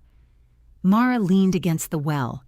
"You didn't write the will," she said. "No, but I protected the quickest settlement. I wanted everyone to sign, take their pieces, and stop making me feel responsible. You were responsible for settling it. I behaved as if that made me responsible for defending it." Water entered through the ceramic inlet below them. The sound had become ordinary enough that pauses were more noticeable than flow. "I was grieving," Mara said. "I know. I was also right. I know that too." Denise's apology did not return. The farmhouse, barns, equipment, or productive acreage. It did not rewrite Mara's parents into people who had secretly understood her. It gave back only what Denise could honestly give. the truth without protection around it. Mara accepted that much. "Come help me cover the filter," she said. Denise frowned. "With what?" "The insulated wrap beside the valve." "I'm wearing nice shoes. You signed a farm agreement in them." "That was administrative mud. Different boots don't make different mud." Denise helped. The cold months made the orchard quiet. Mara continued her paid pruning work and used part of the nursery income to order 40 rootstocks instead of 50. She knew what 40 required at the spring's lowest measured rate. The smaller order left room for replacements, uncertainty, and sleep. The 5th bosk her foreman had declined remained in the nursery. Its trunk thickened slightly before dormancy. Mara marked it for reassessment rather than assuming another season would make it saleable. Cora's Comus grafts survived their first freeze. Evan's 4 Bartletts remained secure in row 7. The flow rose gradually with the season, never becoming a gush. Mineral sediment still collected in the spring box. Mara cleaned the screen, checked the repaired crossing, and recorded every measurement. When one well seam began seeping more heavily, she repointed it before the loss spread. Nothing stayed fixed merely because it had once been repaired. When the new rootstock arrived, Mara planted only 36 and heeled 4 into the replacement trench Cora had insisted she draw. Her foreman confirmed his order for 8 after reporting that all 4 delivered trees had broken healthy buds. The Red Bartlett manager committed to 4 custom grafts, not 8, because that was how much clean scion wood his old tree produced. Evan requested none beyond the 4 he had bought. The nursery had 12 committed trees and room for more without needing more water than the spring could supply. It was viable in the unglamorous sense. Small orders, continued outside work, careful expenses, and no spare gallon treated as free. At dawn, Mara opened the nursery valve halfway. The head tank's level lowered by degrees. Water traveled through the filter and along the black header. One by one, emitters began darkening the soil around the new rootstock. The mature pears waited in their separate zone, trimmed to the number the spring could support. Beyond them, the unused acres remained rough, with dead stumps, frost-browned weeds, and room Mara had no obligation to conquer all at once. Above the orchard, the farmhouse and barns caught the first amber light. Mara noticed them, then checked the pressure gauge. At the old bosk tree, the emitter tapped twice into dark soil, paused, and tapped again. Mara moved on to the next tree.